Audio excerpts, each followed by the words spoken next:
Welcome to my channel. We are cover complete syllabus in this course syllabus of IIBF certificate examination in prevention of cyber crimes and fraud management. Subscribe, like and share for next part. Module A. Cyber crime overview. 1. Introduction to cyber crime, concepts and techniques. 2. Channels of cyber crimes. 3. Cyber crime methods. Stalking AMP, cyber squatting. Cyber extortion AMP, cyber cheating. Cyber warfare AMP, cyber terrorism. Phishing AMP, hacking. 4. Computer insecurity. Internet crime AMP, internet fraud. User failures AMP, causes. Bank failure. 5. Computer hackers. Module B. Fraud management. 6. Computer fraud protection. Prevention controls. Detection controls. Mitigation controls. Encryption/decryption. 7. Incident of cyber crimes. Cyber crime reporting, cyber crime investigation, cyber crime management, evidence collection AMP, chain of custody, cyber crime risk management, cyber forensics. Module C. Electronic transactions. 8. Online transactions, concepts, emerging trends and legal implications. 9. Global payment processing. 10. Payment cards AMP, data security. 11. Electronic card frauds, ATM cards, credit cards, smart cards. Module D. Cyber laws AMP, regulatory compliance. 12. Cyber law in India. Information Technology Act, 2013. Electronic transactions and taxation issues. 14. Human traits of associates behavior. 15. Regulatory compliance.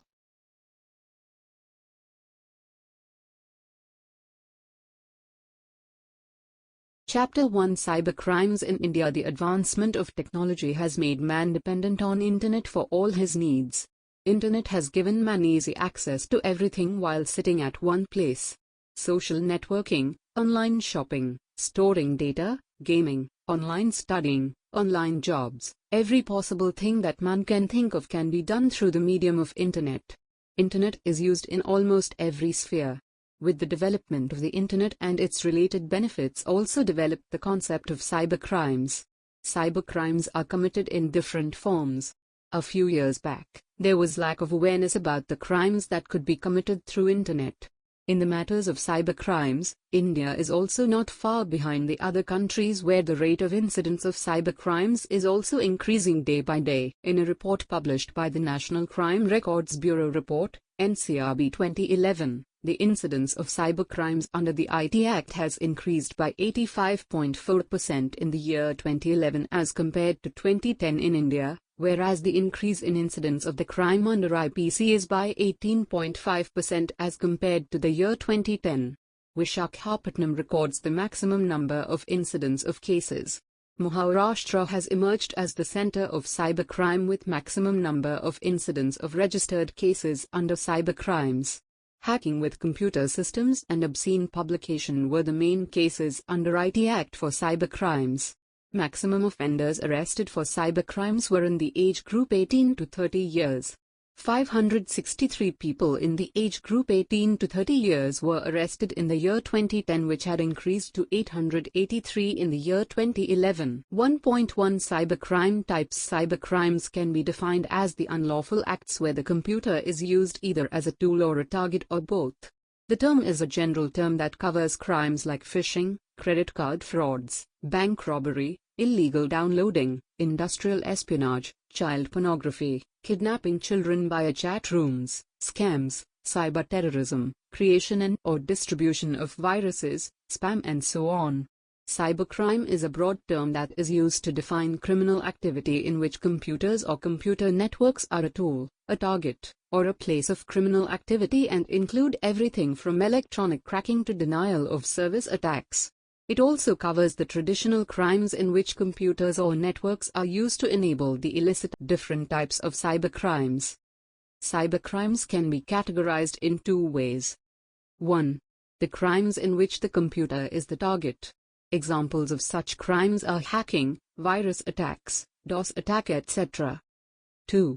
The crimes in which the computer is used as a weapon. These types of crimes include cyber terrorism, IPR violations, credit card frauds, EFT frauds, pornography, etc. Different kinds of cybercrimes. The different kinds of cybercrimes are: 1.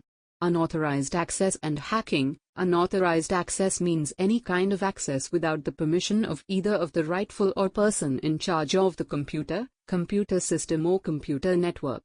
Hacking means an illegal intrusion into a computer system and/or network. Every act committed towards breaking into a computer and/or network is hacking.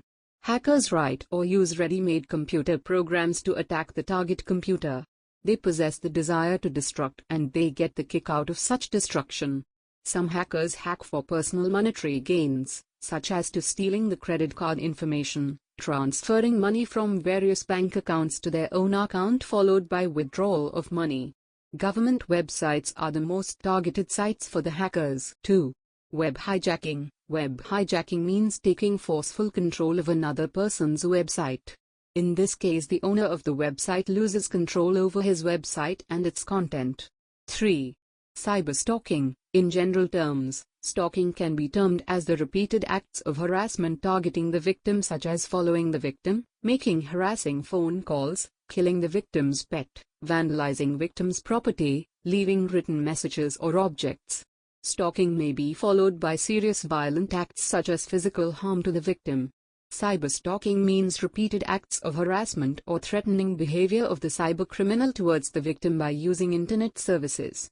Both kind of stalkers, i.e., online and offline, have desire to control the victim's life. How do cyberstalkers operate? They collect all personal information about the victim, such as name, family background, telephone numbers of residence and workplace, daily routine of the victim, address of residence and place of work, date of birth, etc. If the stalker is one of the acquaintances of the victim, he can easily get this information. If stalker is a stranger to victim, he collects the information from the internet resources such as various profiles the victim may have filled in while opening the chat or email account or while signing an account with some website. The stalker may post this information on any website related to sex services or dating services, posing as if the victim is posting this information and invite the people to call the victim on her telephone numbers to have sexual services. Stalker even uses very filthy and obscene language to invite the interested persons. People of all kind from nook and corner of the world, who come across this information, start calling the victim at her residence and/or workplace, asking for sexual services or relationships. Some stalkers subscribe the email account of the victim to innumerable pornographic and sex sites, because of which victim starts receiving such kind of unsolicited emails. Some stalkers keep on sending repeated emails asking for various kinds of favors or threaten the victim. In online stalking, the stalker can make third party to harass the victim. Follow their victim from board to board. They hang out on the same BBs as their victim, many times posting notes to the victim, making sure the victim is aware that he or she is being followed. Many times they will flame their victim, becoming argumentative, insulting, to get their attention. Stalkers will almost always make contact with their victims through email. The letters may be loving, threatening, or sexually explicit. He will many times use multiple names when contacting the victim. Contact victim via telephone. If the stalker is able to access the victim's telephone, he will many times make calls to the victim to threaten, harass, or intimidate them. Track the victim to his/her home. Denial of service attack. This is an attack in which the criminal floods the bandwidth of the victim's network or fills his email box with spam mail, depriving him of the services he is entitled to access or provide. This kind of attack is designed to bring the network to crash by flooding it with useless traffic. Another variation to a typical denial of service attack is known as a distributed denial of service (DDoS) attack, wherein the perpetrators are many and are geographically widespread. Many DOS attacks, such as the ping of death and teardrop attacks, exploit limitations in the TCP/IP protocols. For all known DOS attacks, There are software fixes that system administrators can install to limit the damage caused by the attacks. But, like virus, new DOS attacks are constantly being dreamed up by hacker. 5. Virus attacks. Viruses are the programs that have the capability to infect other programs and make copies of itself and spread into other programs. Programs that multiply like viruses but spread from computer to computer are called as worms. These are malicious software that attach themselves to other software. Virus, worms, Trojan horse, time bomb, logic bomb, rabbit and bacterium are the malicious. Viruses usually affect the data on a computer, either by altering or deleting it. On the other hand, worms merely make functional copies of themselves and do this repeatedly till they eat up all the available. Trojan horse is a program that acts like something useful but do the things that are quite damping. Trojans come in two parts, a client part and a server part. When the victim, unknowingly, runs the server on its machine, the attacker will then use the client to connect to the server and start using the Trojan. TCP/IP protocol is the usual protocol type used for communications, but some functions of the Trojans use the UDP protocol as well. 6. Software piracy. Software piracy refers to the illegal copying of genuine programs or the counterfeiting and distribution of products intended to pass for the original. These kind of crimes also include copyright infringement, trademarks violations, theft of computer source code, patent violations, etc. Domain names are also trademarks and protected by ICANN's domain dispute resolution policy and also under trademark laws. Cyber squatters register domain name identical to popular service providers' names so as to attract their users and get benefit from them. 7. Salami attacks. These attacks are used for the commission of financial crimes. The key here is to make the alteration so insignificant that in a single case it would go completely unnoticed. For example, a bank employee inserts a program into the bank's servers that deducts a small amount of money, say 5 rupees a month, from the account of every customer. No account holder will probably notice this unauthorized debit, but the bank employee will make a sizable amount of money every month. 8. Phishing. Phishing is the act of sending an email to a user falsely claiming to be an established legitimate enterprise in an attempt to scam the user into surrendering private information that will be used for identity theft. The email directs the user to visit a website where they are asked to update personal information, such as passwords and credit card, social security, and bank account numbers that the legitimate organization already has. The website, however, is bogus and set up only to steal the user's information. By spamming large groups of people, the phisher counted on the email being read by a percentage of people who actually had listed credit card numbers with legitimately. 9. Sale of illegal articles. This category of cybercrimes includes sale of narcotics, weapons and wildlife etc., by posting information on websites, auction websites, and bulletin boards or simply by using email communication. 10. Online gambling. There are millions of websites, all hosted on servers abroad, that offer online gambling. In fact, it is believed that many of these websites are actually fronts for money laundering. Cases of hawala transactions and money laundering over the internet have been reported. 11. Email spoofing. Email spoofing refers to email that appears to originate from one source but actually has been sent from another source. Email spoofing can also cause monetary damage. 12. Cyber defamation. When a person publishes defamatory matter about someone on a website or sends emails containing defamatory information to all of that person's friends, it is termed as cyber defamation. 13. Forgery. Computers, printers and scanners are used to forge counterfeit currency notes, postage and revenue stamps, mark sheets etc. These are made using computers, and high-quality scanners and printers. 14. Theft of information contained in electronic form. This includes theft of information stored in computer hard disks, removable storage media etc. 15.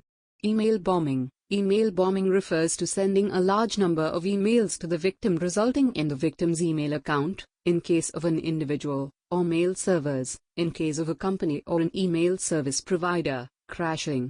16. Data diddling. This kind of an attack involves altering raw data just before it is processed by a computer and then changing it back after the processing is completed. 17. Internet time theft. Internet time refers to usage by an unauthorized person of the internet hours paid for by another person. 18. Theft of computer system. This type of offense involves the theft of a computer, some parts of a computer or a peripheral attached to the computer. 19. Physically damaging a computer system. This crime is committed by physically damaging a computer or its peripherals. 20. Breach of privacy and confidentiality. Privacy refers to the right of an individual/s to determine when, how and to what extent his or her personal data will be shared with others. Breach of privacy means unauthorized use or distribution or disclosure of personal information. Confidentiality means non-disclosure of information to unauthorized or unwanted persons. In addition to personal information, some other type of information which useful for business and leakage of such information to other persons may cause damage to business or person, such information should be protected. Generally, for protecting secrecy of such information, parties while sharing information forms an agreement about the procedure of handling of information and to not to disclose such information to third parties or use it in such a way that it will be disclosed to third parties. Many times party or their employees leak such valuable information for monetary gains and causes breach of contract of confidentiality. Special techniques such as social engineering are commonly used to obtain confidential information. 21. Data diddling. Data diddling involves changing data prior or during input into a computer. The information is changed from the way it should be entered by a person typing in the data, a virus that changes data, the programmer of the database or application, or anyone else involved in the process of having information stored in a computer file. It also includes automatic changing the financial information for some time before processing and then restoring original information. 22. E-commerce/investment frauds. An offering that uses false or fraudulent claims to solicit investments or loans, or that provides for the purchase, use, or trade of forged or counterfeit securities. Merchandise or services that were purchased or contracted by individuals online are never delivered. The fraud attributable to the misrepresentation of a product advertised for sale through an internet auction site or the non-delivery of products purchased through an internet auction site. Investors are enticed to invest in this fraudulent scheme by the promises of abnormally high profits. 23. Cyberterrorism. Targeted attacks on military installations, power plants, air traffic control, banks, rail traffic control, telecommunication networks are the most likely targets. Others like police, medical, fire and rescue systems etc. Cyberterrorism is an attractive option for modern terrorists for several reasons. It is cheaper than traditional terrorist methods. Cyberterrorism is more anonymous than traditional terrorist methods. The variety and number of targets are enormous. Cyberterrorism can be conducted remotely, a feature that is especially appealing to terrorists. Cyberterrorism has the potential to affect directly a larger number of people. The list of offenses given above is not exhaustive and would also include any other types of offenses that would be committed through a computer or against a computer in the future. Thank you for watching. Please like, share and subscribe.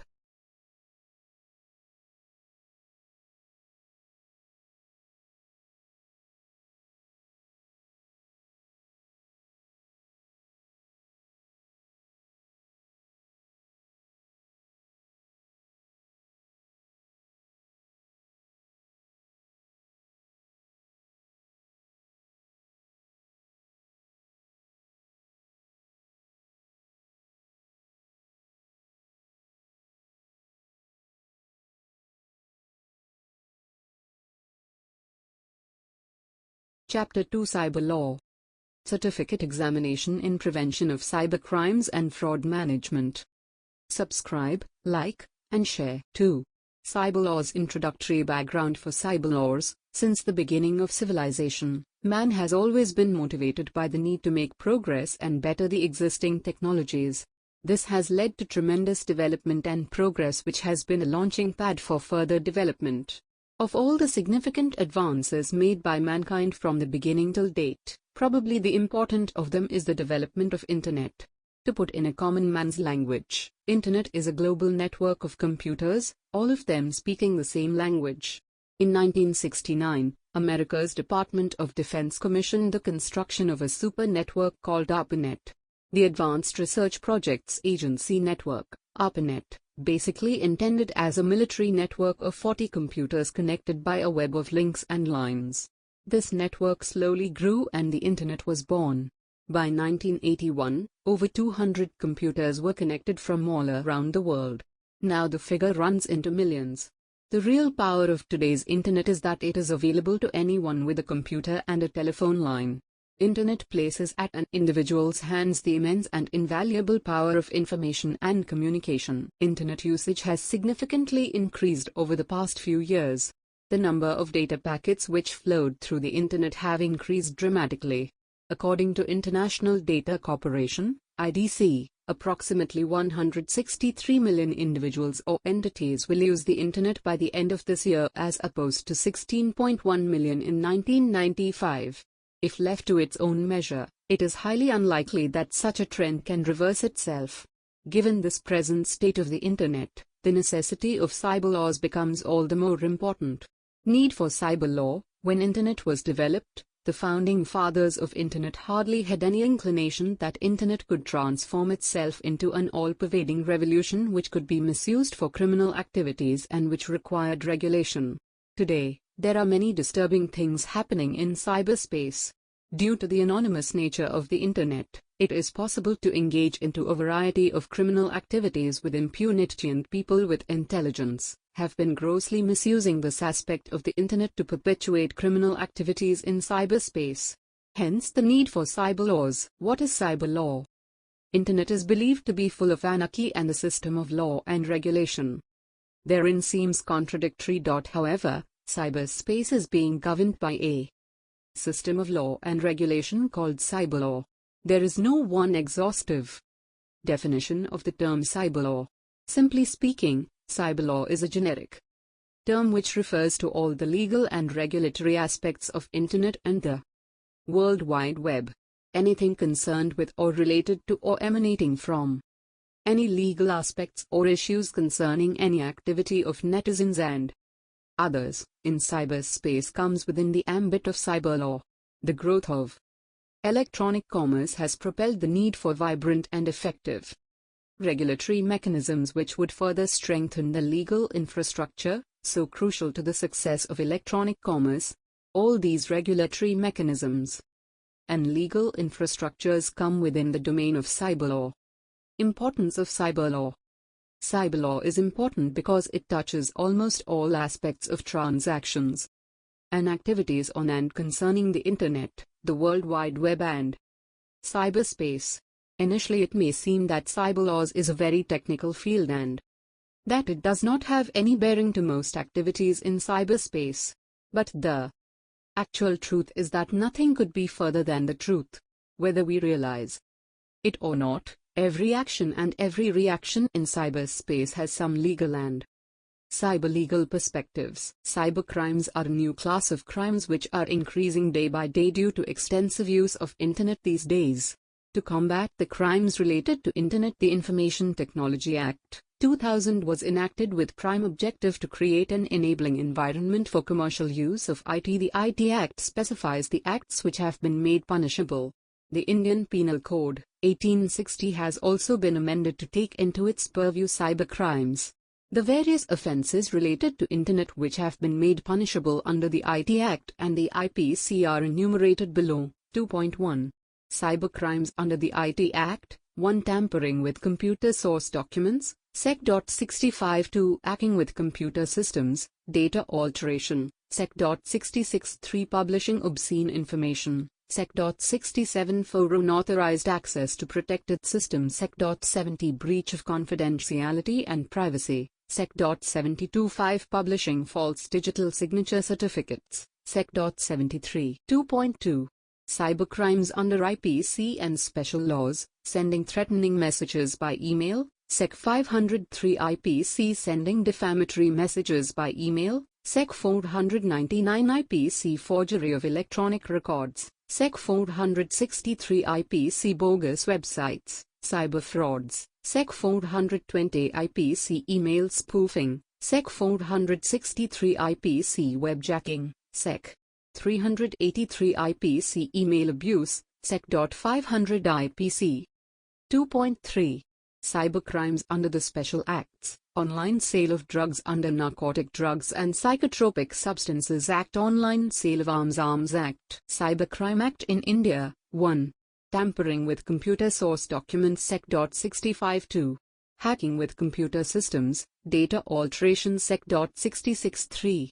Sending offensive messages through communication service, etc. Sec. 66A4.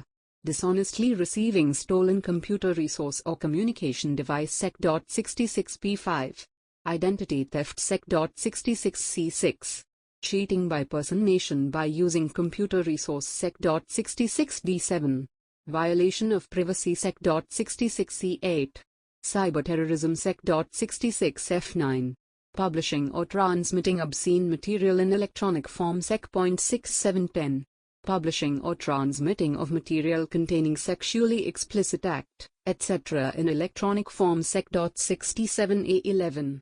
Punishment for publishing or transmitting of material depicting children in sexually explicit act, etc. in electronic form Sec. 67B11.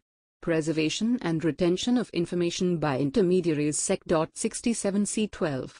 Powers to issue directions for interception or monitoring or decryption of any information through any computer resource Sec. 69. 13.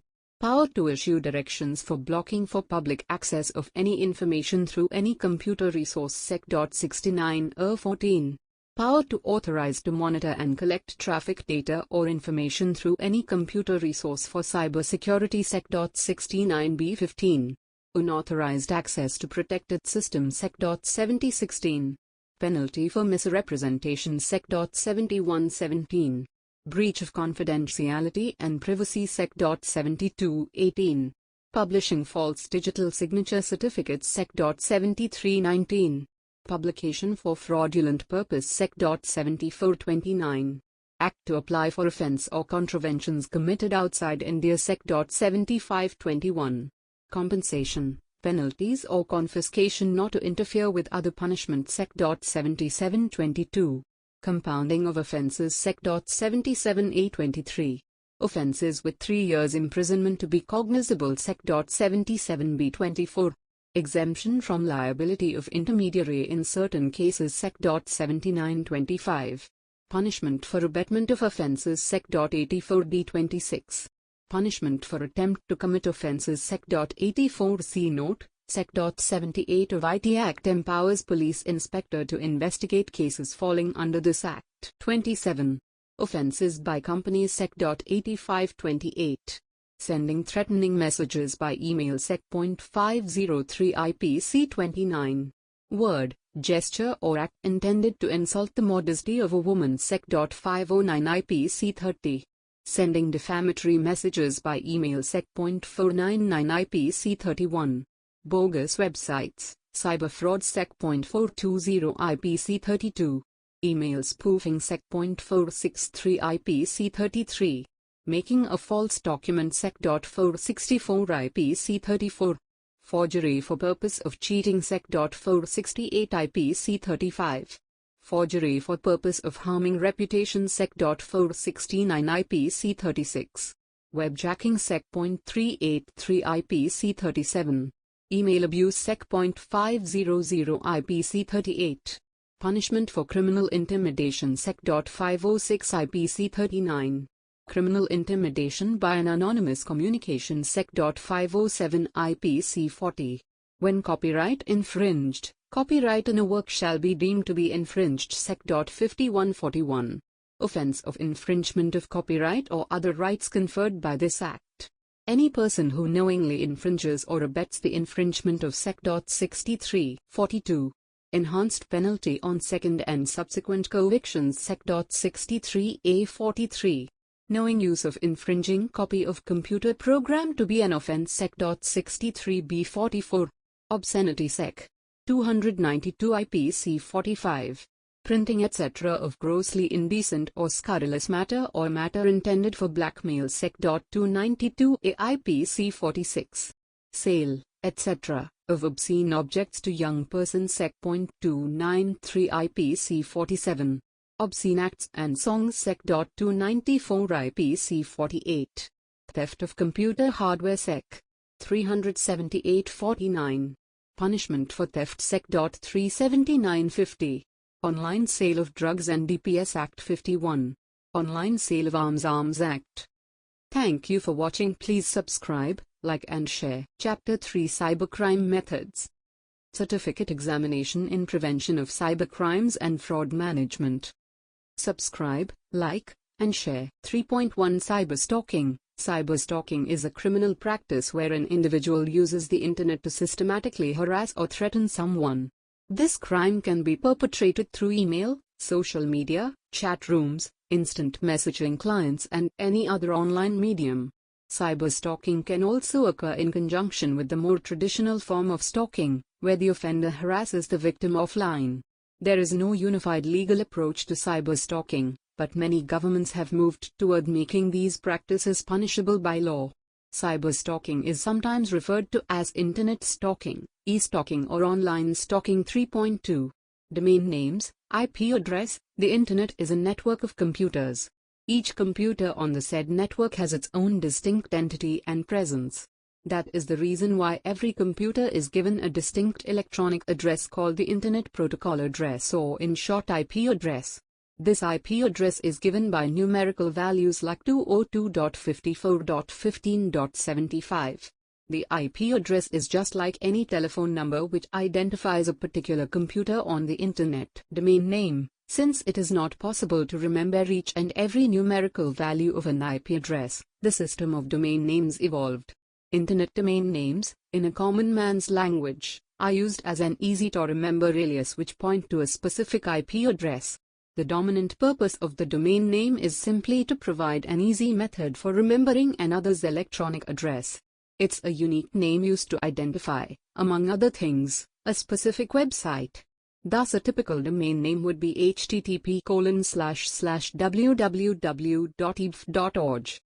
Components of a domain name. Any domain name consists of two components, namely the top-level domain name TLD and a second-level domain name. Thus in the said example, http://www.ev.org. org would be the top-level domain name while ev would be second-level domain name. Today anyone can, without any restriction of any kind whatsoever, can register any domain name. Categories of top-level domain names, TLDs. As on date, there are two categories of top-level domain names. In the first category comes the domain names com, net, org, edu. When the system of registering domain names began, the norms were that the com name is to be given to commercial organizations, while others such as org, net, gov and edu are to be assigned to non-commercial organizations, network providers, government agencies and educational institutions respectively. However, as time has passed, due to the enhanced volumes of domain name registrations, the said norms have been abandoned and today anyone can, without any restriction of any kind whatsoever, can register any domain name. The second category of top-level domain names is the country code TLDs, denoted by a two-letter country code. For instance, the top-level domain name for India is IN.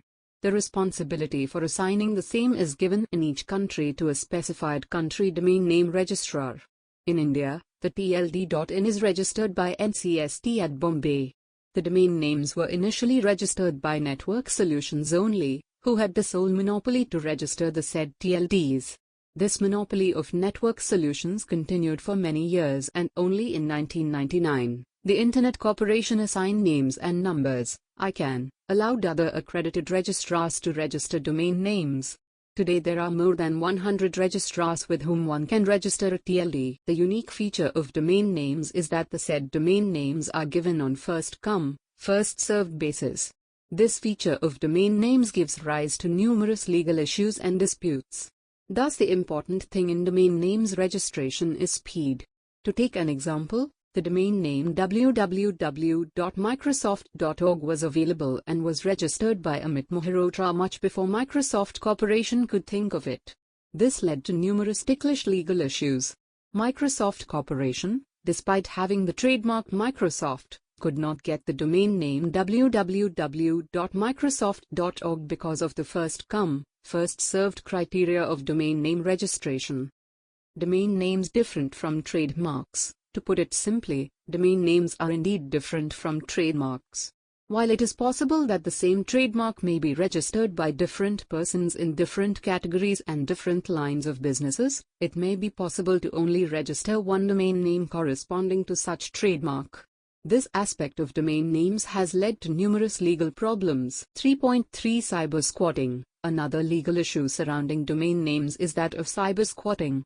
Cyber squatting is the practice by means of which a person or legal entity books up the trademark, business name or service mark of another as his own domain name for the purpose of holding on to it and thereafter selling the same domain name to the other person for valuable premium and consideration.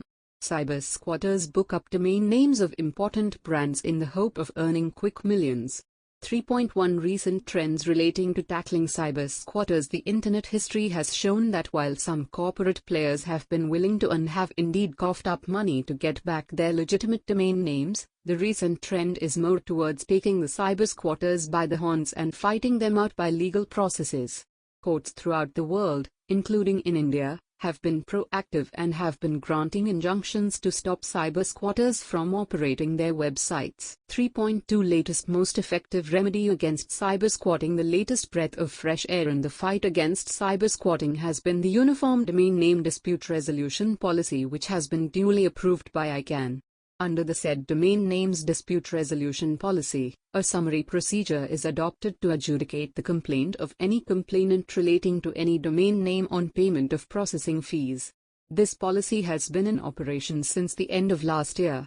Under the said policy, Indian companies are also beginning to get back their legitimate domain names.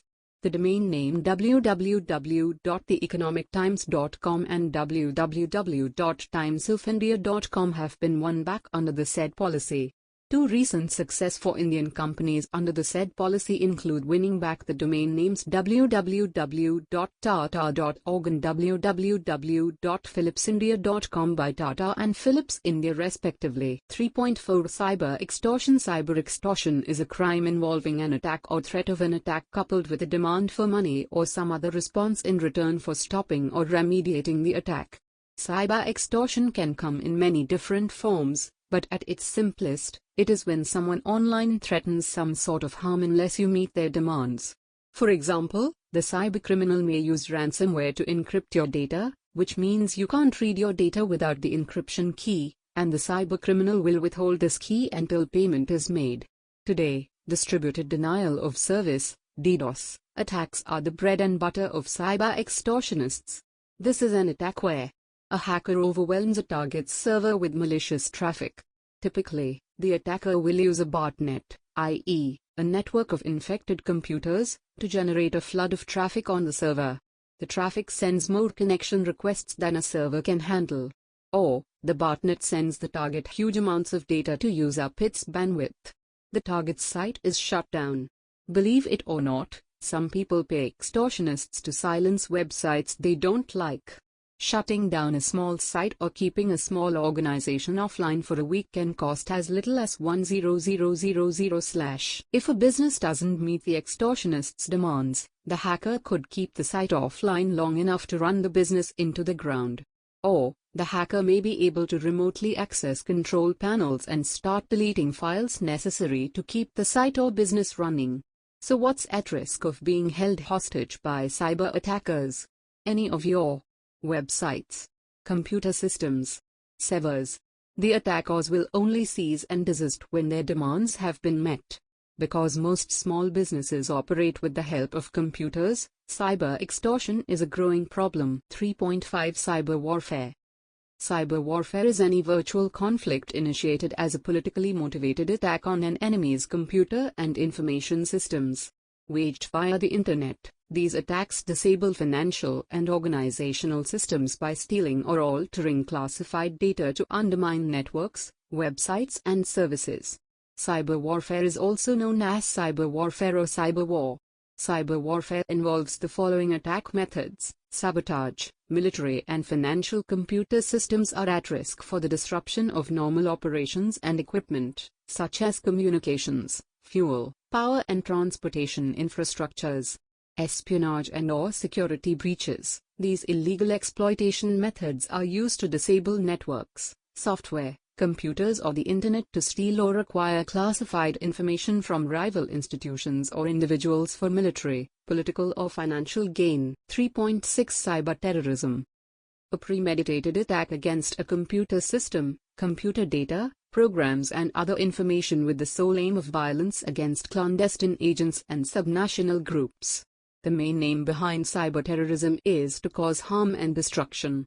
Cyberterrorism can be explained as Internet terrorism. With the advent of the Internet, individuals and groups are misusing the anonymity to threaten individuals, certain groups, religions, ethnicities or beliefs.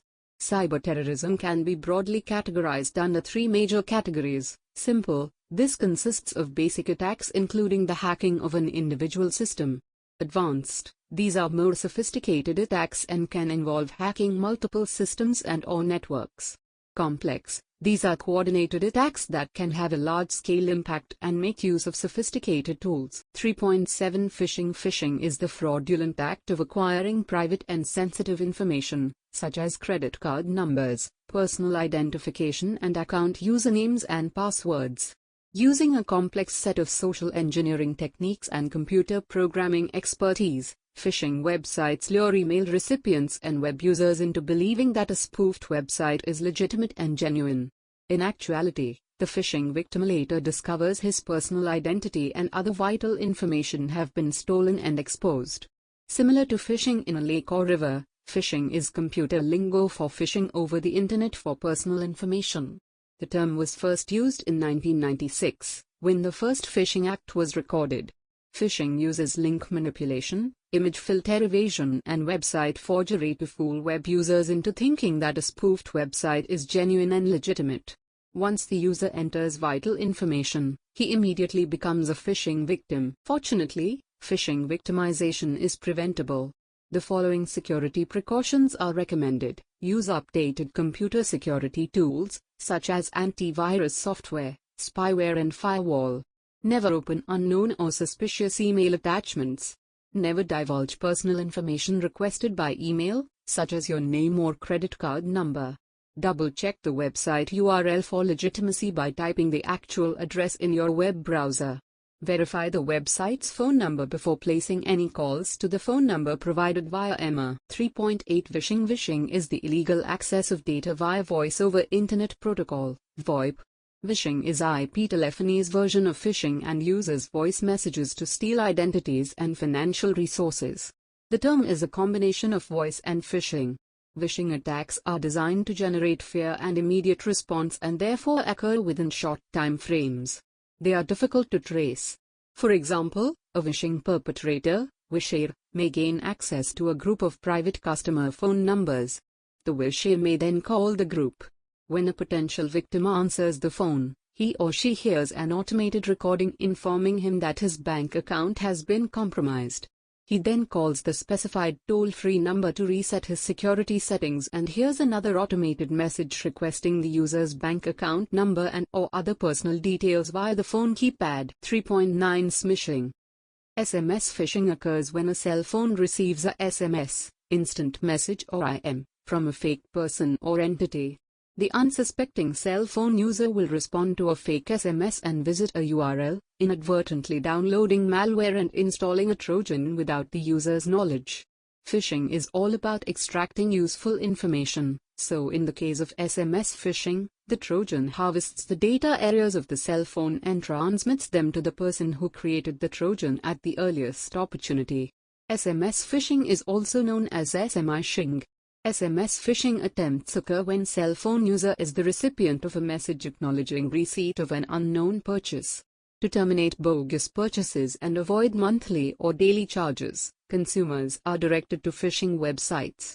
Unknowingly, customers go directly to the website, allowing hackers to access personal cell phone information. SMS phishing has become increasingly prevalent on social website networks, such as Facebook. SMS phishing is a way of performing identity theft, as the inadvertently downloaded malware captures and transmits all of the stored cell phone data, including stored credit card details, names, addresses and other data, like password details for email accounts, which, when opened, increase the vulnerability of online banking and other accounts.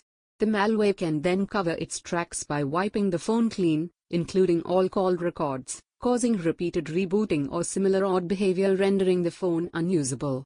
Thus, the original phishing attack is easily unnoticed by the user. Viruses and phishing scams are far-reaching to all types of digital devices. Wise consumers should choose their products according to available product security software and data recovery technologies. 3.10 Farming refers to redirecting website traffic through hacking, whereby the hacker implements tools that redirect a search to a fake website. Farming may cause users to find themselves on an illegitimate website without realizing they have been redirected to an imposter site, which may look exactly like the real site. Farming occurs when hackers locate vulnerabilities in domain name server (DNS) software. Farming can also occur by rearranging the host's file on the targeted computer. Online banking websites as well as e-commerce organizations have become popular farming targets. Desktops are also vulnerable to farming threats due to their lack of security administration. Farming and phishing threats have been used simultaneously, and these can cause the most potential for online identity theft. Unfortunately, antivirus and anti-spyware software are often incapable of protecting against this type of cybercrime. Routers have been surfacing as being just as vulnerable to farming as hosts' files. Unfortunately, router farming is much more difficult to detect. Harmful DNS information can land on routers in two ways. 1. Existing administrator settings can be incorrectly configured. 2. Entire rewrites of embedded software, also known as firmware, can occur. Routers give administrators the option to choose a trusted DNS as opposed to a suggested one. If the administrator isn't well versed in computers, he or she should avoid a custom DNS, because hackers are more able to choose a DNS under the administrator's control compared to a legitimate one. Farming is certainly nothing new, but it is being used more often and is causing increasing harm in the computing world. Computer experts point the finger of blame at domain registrars for security loopholes and a general lack of standards for keeping domains exclusive.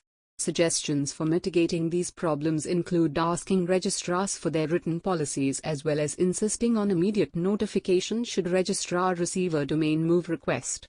Other suggestions include keeping domains locked and keeping authoritative contact information current, as well as using registrars with round-the-clock availability.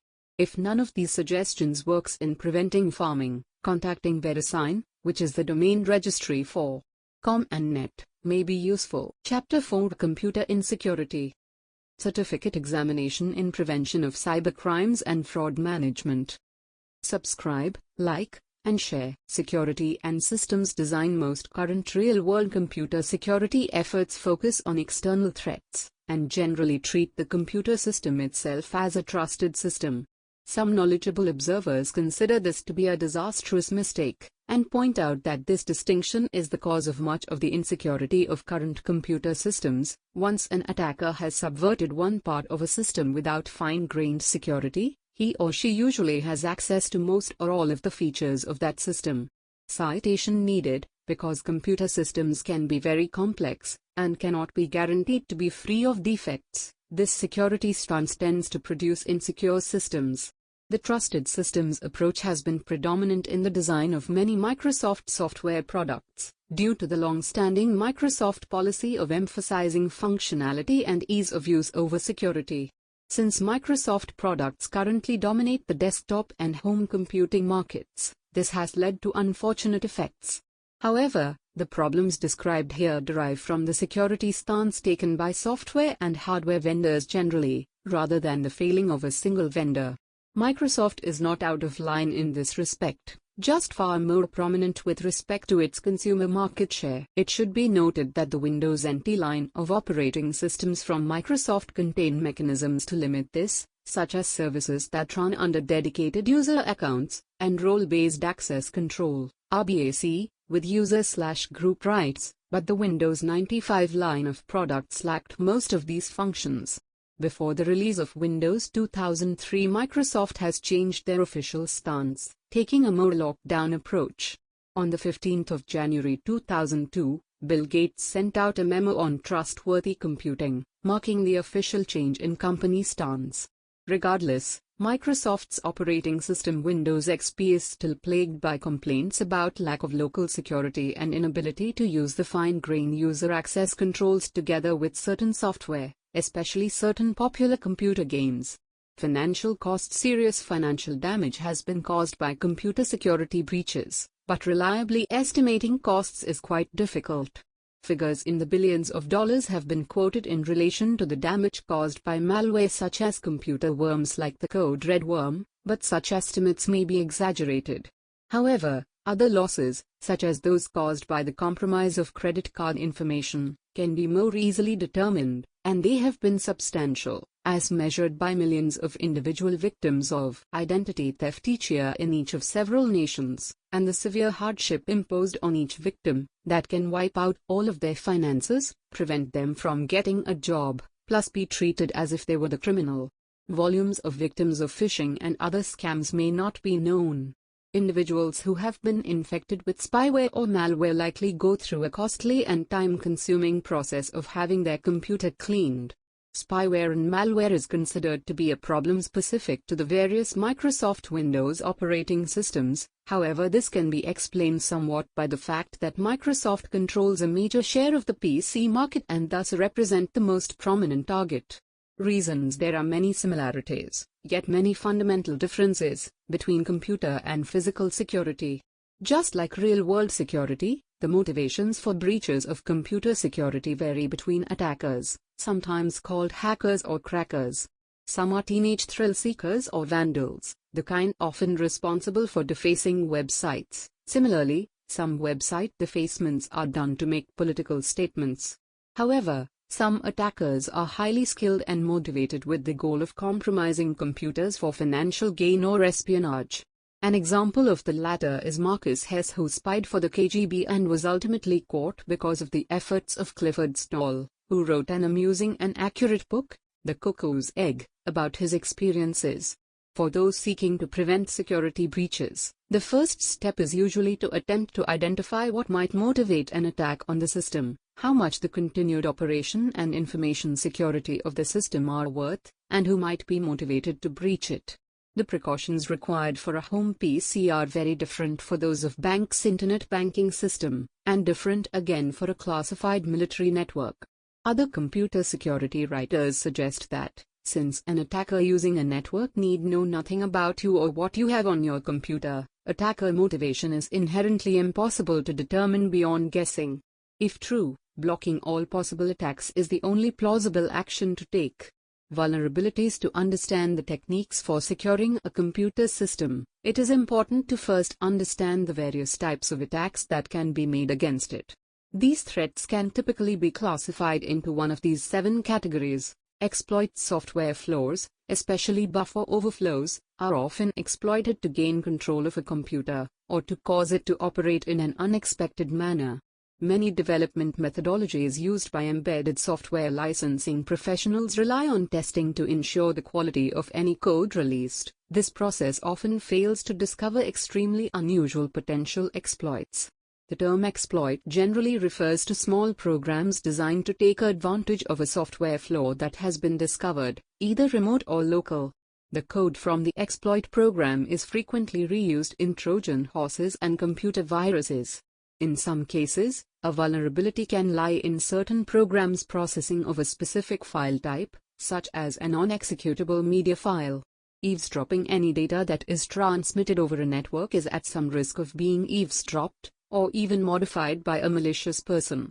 Even machines that operate as a closed system and number 40E with no contact to the outside world, and number 41, can be eavesdropped upon by monitoring the faint electromagnetic transmissions generated by the hardware such as Tempest.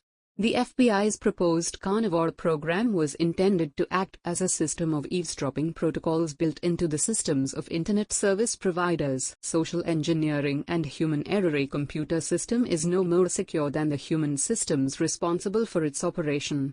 Malicious individuals have regularly penetrated well-designed, secure computer systems by taking advantage of the carelessness of trusted individuals, or by deliberately deceiving them, for example sending messages that they are the system administrator and asking for passwords. This deception is known as social engineering. Denial of service attacks. Denial of service (DOS) attacks differ slightly from those listed above, in that they are not primarily a means to gain unauthorized access or control of a system. They are instead designed to render it unusable. Attackers can deny service to individual victims, such as by deliberately guessing a wrong password 3 consecutive times and thus causing the victim account to be locked, or they may overload the capabilities of a machine or network and block all users at once. These types of attack are, in practice, very hard to prevent, because the behavior of whole networks needs to be analyzed, not only the behavior of small pieces of code. Distributed denial of service (DDoS) attacks are common, where a large number of compromised hosts, commonly referred to as zombie computers, are used to flood a target system with network requests, thus attempting to render it unusable through resource exhaustion. Another technique to exhaust victim resources is through the use of an attack amplifier, where the attacker takes advantage of poorly designed protocols on third-party machines, such as FTP or DNS, in order to instruct these hosts to launch the flood. There are also commonly vulnerabilities in applications that cannot be used to take control over a computer, but merely make the target application malfunction or crash. This is known as a denial of service exploit. Indirect attacks in which one or more of the attack types above are launched from a third-party computer which has been taken over remotely. By using someone else's computer to launch an attack, it becomes far more difficult to track down the actual attacker. There have also been cases where attackers took advantage of public anonymizing systems, such as the Tor Onion router system. Backdoors. Methods of bypassing normal authentication or giving remote access to a computer to somebody who knows about the backdoor, while intended to remain hidden to casual inspection. The backdoor may take the form of an installed program, for example, backorifice, or could be in the form of an existing legitimate program, or executable file. A specific form of backdoors are rootkits, which replaces system binaries and/or hooks into the function calls of the operating system to hide the presence of other programs, users, services and open ports. It may also fake information about disk and memory usage. Direct access attacks. Common consumer devices that can be used to transfer data surreptitiously. Someone gaining physical access to a computer can install all manner of devices to compromise security, including operating system modifications, software worms, keyloggers, and covert listening devices. The attacker can also easily download large quantities of data onto backup media, for instance CDR/DVD-R, tape, or portable devices such as key drives, digital cameras or digital audio players. Another common technique is to boot an operating system contained on a CD-ROM or other bootable media and read the data from the hard drives this way. The only way to defeat this is to encrypt the storage media and store the key separate from the system. Reducing vulnerabilities. Computer code is regarded by some as just a form of mathematics. It is theoretically possible to prove the correctness of computer programs, though the likelihood of actually achieving this in large-scale practical systems is regarded as unlikely in the extreme by some with practical experience in the industry. See Bruce Schneier et al. It's also possible to protect messages in transit, communications, by means of cryptography. One method of encryption, the one-time pad, has been proven to be unbreakable when correctly used. This method was used by the Soviet Union during the Cold War, though flaws in their implementation allowed some cryptanalysis. See Venona project. The method uses a matching pair of key codes, securely distributed, which are used once and only once to encode and decode a single message. For transmitted computer encryption, this method is difficult to use properly, securely, and highly inconvenient as well. Other methods of encryption, while breakable in theory, are often virtually impossible to directly break by any means publicly known today. Breaking them requires some non-cryptographic input, such as a stolen key, stolen plaintext, at either end of the transmission, or some other extra cryptanalytic information. Social engineering and direct computer access, physical attacks can only be prevented by non-computer means, which can be difficult to enforce, relative to the sensitivity of the information. Even in a highly disciplined environment, such as in military organizations, social engineering attacks can still be difficult to foresee and prevent. In practice, only a small fraction of computer program code is mathematically proven, or even goes through comprehensive information technology audits or inexpensive but extremely valuable computer security audits, so it's usually possible for a determined cracker to read, copy, alter or destroy data in well-secured computers, albeit at the cost of great time and resources. Extremely few, if any, attackers would audit applications for vulnerabilities just to attack a single specific system. You can reduce a cracker's chances by keeping your systems up to date, using a security scanner and hiring competent people responsible for security. The effects of data loss/damage can be reduced by careful backing up and insurance. Security measures. A state of computer security is the conceptual ideal, attained by the use of the three processes: 1. Prevention, 2. Detection, and 3. Response. User account access controls and cryptography can protect systems, files and data, respectively. Firewalls are by far the most common prevention systems from a network security perspective, as they can, if properly configured, shield access to internal network services, and block certain kinds of attacks through packet filtering. Intrusion detection systems, IDSs, are designed to detect network attacks in progress and assist in post-attack forensics, while audit trails and logs serve a similar function for individual systems. Response is necessarily defined by the assessed security requirements of an individual system and may cover the range from simple upgrade of protections to notification of legal authorities, counterattacks, and the like. In some special cases, a complete destruction of the compromised system is favored. Today, computer security comprises mainly preventive measures, like firewalls or an exit procedure.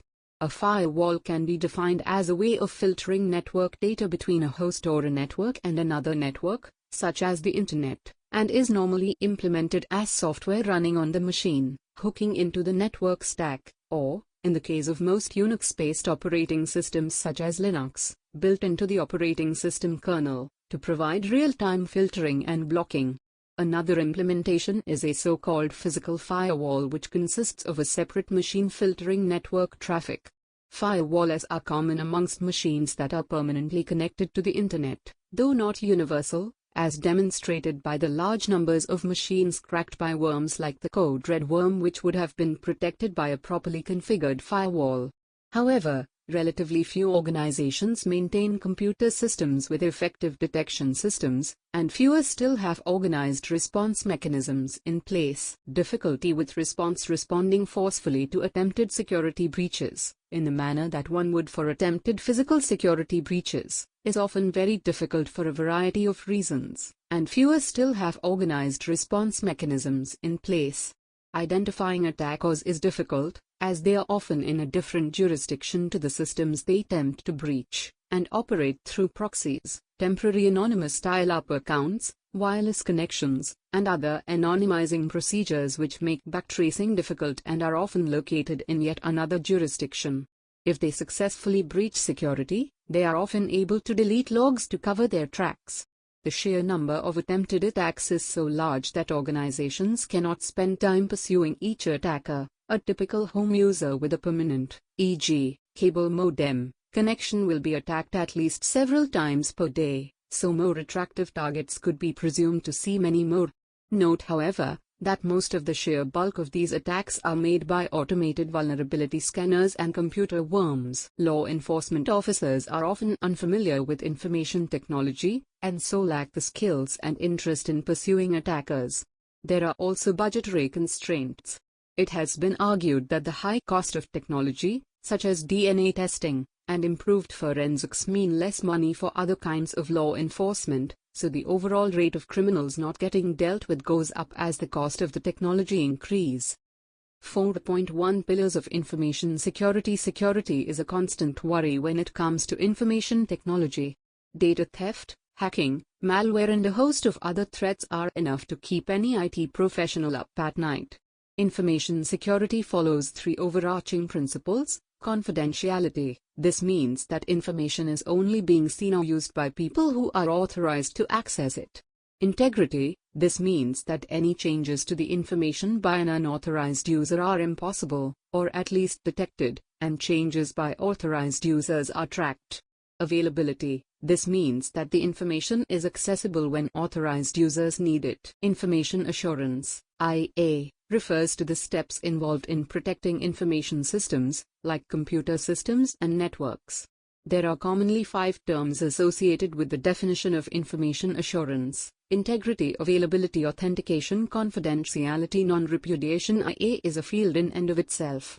It can be thought of as a specialty of information technology, IT, because an IA specialist must have a thorough understanding of IT and how information systems work and are interconnected. With all of the threats that are now common in the IT world, such as viruses, worms, phishing attacks, social engineering, identity theft and more, a focus on protection against these threats is required. IA is that focus. 1. Confidentiality, in the context of computer systems, allows authorized users to access sensitive and protected data. Specific mechanisms ensure confidentiality and safeguard data from harmful intruders. Confidentiality is one of the 5 pillars of information assurance, IA. The other 4 are authentication, availability, integrity and non-repudiation. Sensitive information or data should be disclosed to authorized users only. In IA, confidentiality is enforced in a classification system. For example, a US government or military worker must obtain a certain clearance level, depending on a position's data requirements, such as classified, secret or top secret. Those with secret clearances cannot access top secret information. Best practices used to ensure confidentiality are as follows: an authentication process, which ensures that authorized users are assigned confidential user identification and passwords. Another type of authentication is biometrics. Role-based security methods may be employed to ensure user or viewer authorization. For example, data access levels may be assigned to specified department staff. Access controls ensure that user actions remain within their roles.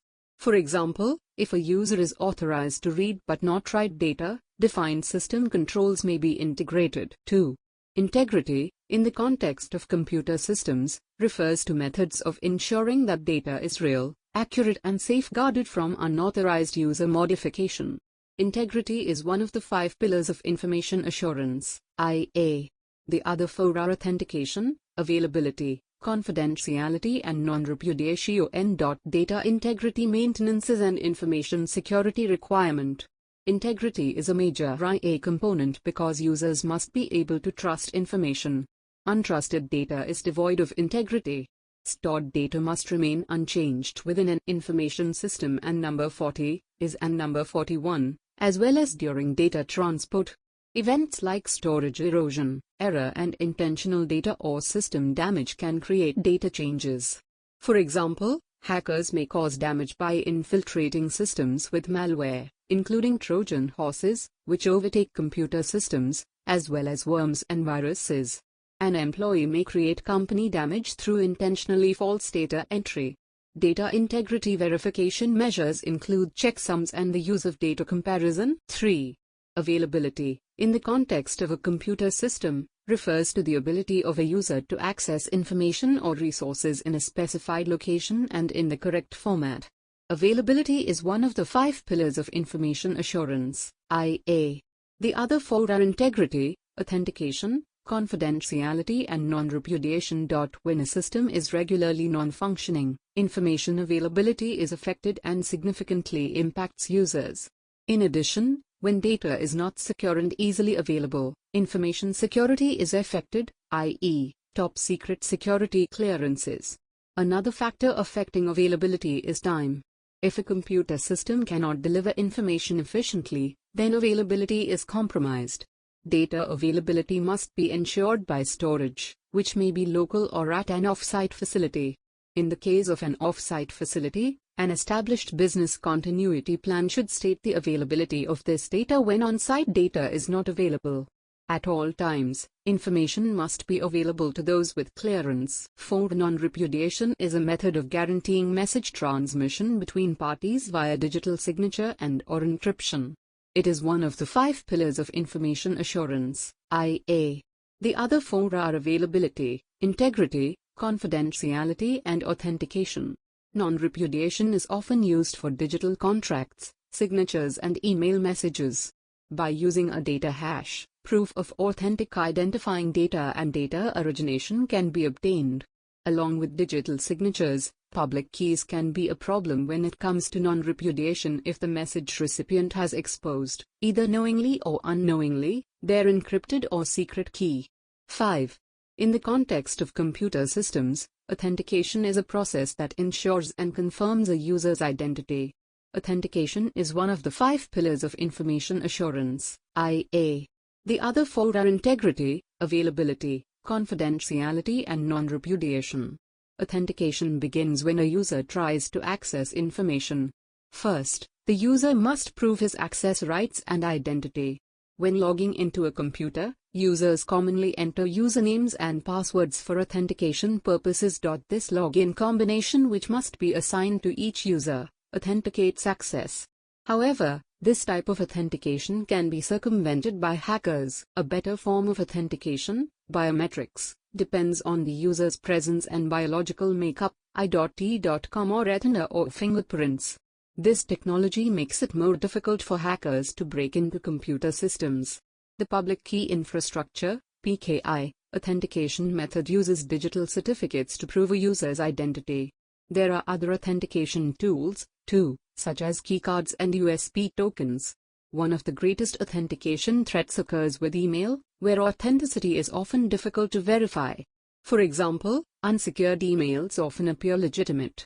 4.2 Two-factor authentication. Two-factor authentication is a security mechanism that requires 2 types of credentials for authentication and is designed to provide an additional layer of validation, minimizing security breaches.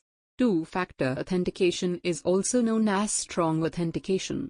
Two-factor authentication works with 2 separate security or validation mechanisms. Typically, one is a physical validation token, and one is a logical code or password. Both must be validated before accessing a secured service or product.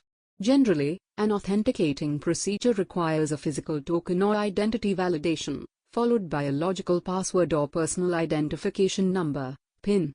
The security procedure for an ATM machine is a common example of two-factor authentication, which requires that a user possess a valid ATM card and PIN. 4.3 Single sign-on, SSO. Single sign-on, SSO, is an authentication process that allows a user to access multiple applications with one set of login credentials.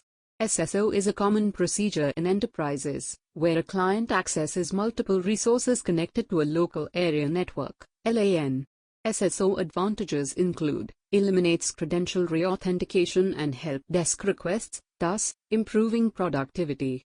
Streamlines local and remote application and desktop workflow. Minimizes phishing. Improves compliance through a centralized database. Provides detailed user access reporting. With SSO, a user logs in once and gains access to different applications, without the need to re-enter login credentials at each application. SSO authentication facilitates seamless network resource usage. SSO mechanisms vary, depending on application type. SSO is not suited for systems requiring guaranteed access, as the loss of login credentials results into denial of access to all systems. Ideally, SSO is used with other authentication techniques, such as smart cards and one-time password tokens. 4.4 Software security. Software security is an idea implemented to protect software against malicious attack and other hacker risks so that the software continues to function correctly under such potential risks. Security is necessary to provide integrity, authentication and availability. Any compromise to integrity, authentication and availability makes a software unsecure. Software systems can be attacked to steal information, monitor content, introduce vulnerabilities and damage the behavior of software. Malware can cause DOS, denial of service, or crash the system itself. Buffer overflow, stack overflow, command injection and SQL injections are the most common attacks on the software. Buffer and stack overflow attacks overwrite the contents of the heap or stack respectively by writing extra bytes. Command injection can be achieved on the software code when system commands are used predominantly. New system commands are appended to existing commands by the malicious attack. Sometimes system command may stop services and cause DOS. SQL injections use malicious SQL code to retrieve or modify important information from database servers. SQL injections can be used to bypass login credentials. Sometimes SQL injections fetch important information from a database or delete all important data from a database. The only way to avoid such attacks is to practice good programming techniques. System-level security can be provided using better firewalls. Using intrusion detection and prevention can also aid in stopping attackers from easy access to the system. 4.5 Hardware security. A hardware security is a secure crypto processor focused on providing cryptographic keys and also provides accelerated cryptographic operations by means of these keys. The module acts as a trust anchor and provides protection for identities, applications and transactions by ensuring tight encryption, decryption and authentication for a variety of applications. The hardware security module includes protection features such as physical tamper resistance and strong authentication. Although the module is physically isolated like smart cards and backtapes, it provides a greater level of security as it does not have an operating system and is thus virtually invulnerable to attacks over a network. Hardware security module systems come in different flavors and form factors, and are less susceptible to corruption and system failures. This is because they do not have an operating system and are externally attached to the device they are serving. Examples of hardware security module systems include physically shielded RAN appliances, smart cards and PCI plug-in cards. Hardware security modules provide protection against internal and external intruders using two-factor authentication. Hardware security modules provide many distinct benefits, including providing certifications that conform to security standards, dual control access protection, load distribution and reliability support for all standard cryptographic algorithms, several transactions per second, greater availability of keys with just one hardware security module. The software and hardware present in the modules are specifically dedicated for security functions and thus provide faster and superior results. 4.6 Physical security. Physical security describes measures designed to ensure the physical protection of IT assets like facilities, equipment, personnel, resources and other properties from damage and unauthorized physical access. Physical security measures are taken in order to protect these assets from physical threats including theft, vandalism, fire and natural disasters. Physical security is often the first concern in facilities with high asset concentration, especially that used in critical systems for business processes. Physical security is especially important for IT resources, as their proper operation demands that the hardware assets and infrastructure they are running on be kept away from anything that could hinder their function. This includes tampering by unauthorized personnel and unforeseen events like accidents and natural disasters. There are two phases of physical security: deterrence, methods and measures that are meant to deter attackers and intruders or prevent natural events and accidents from affecting protected assets. The simple method for this is through the use of physical barriers and signs. The signs serve as a warning to any intruder that their actions will bring physical harm or prosecution. The physical barriers are meant to prevent access entirely or simply to provide protection from external factors like storms or vehicular accidents. Detection allows security personnel to detect and locate potential intruders using surveillance equipment like cameras, motion sensors, security lights and personnel like security guards and watchdog. 4.7 Network security. Network security is an overarching term that describes that the policies and procedures implemented by a network administrator to avoid and keep track of unauthorized access, exploitation, modification, or denial of the network and network resources. This means that a well-implemented network security blocks viruses, malware, hackers, etc. from accessing or altering secure information. The first layer of network security is enforced through a username/password mechanism, which only allows access to authenticated users with customized privileges. When a user is authenticated and granted specific system access, the configured firewall enforces network policies, that is, accessible user services. However, firewalls do not always detect and stop viruses or harmful malware, which may lead to data loss. An antivirus software or an intrusion prevention system and number 40, IPS and number 41, is implemented to prevent the virus and/or harmful malware from entering the network. Network security is sometimes confused with information security, which has a different scope and relates to data integrity of all forms, print or electronic. Some of the cybercrimes related to security is 1.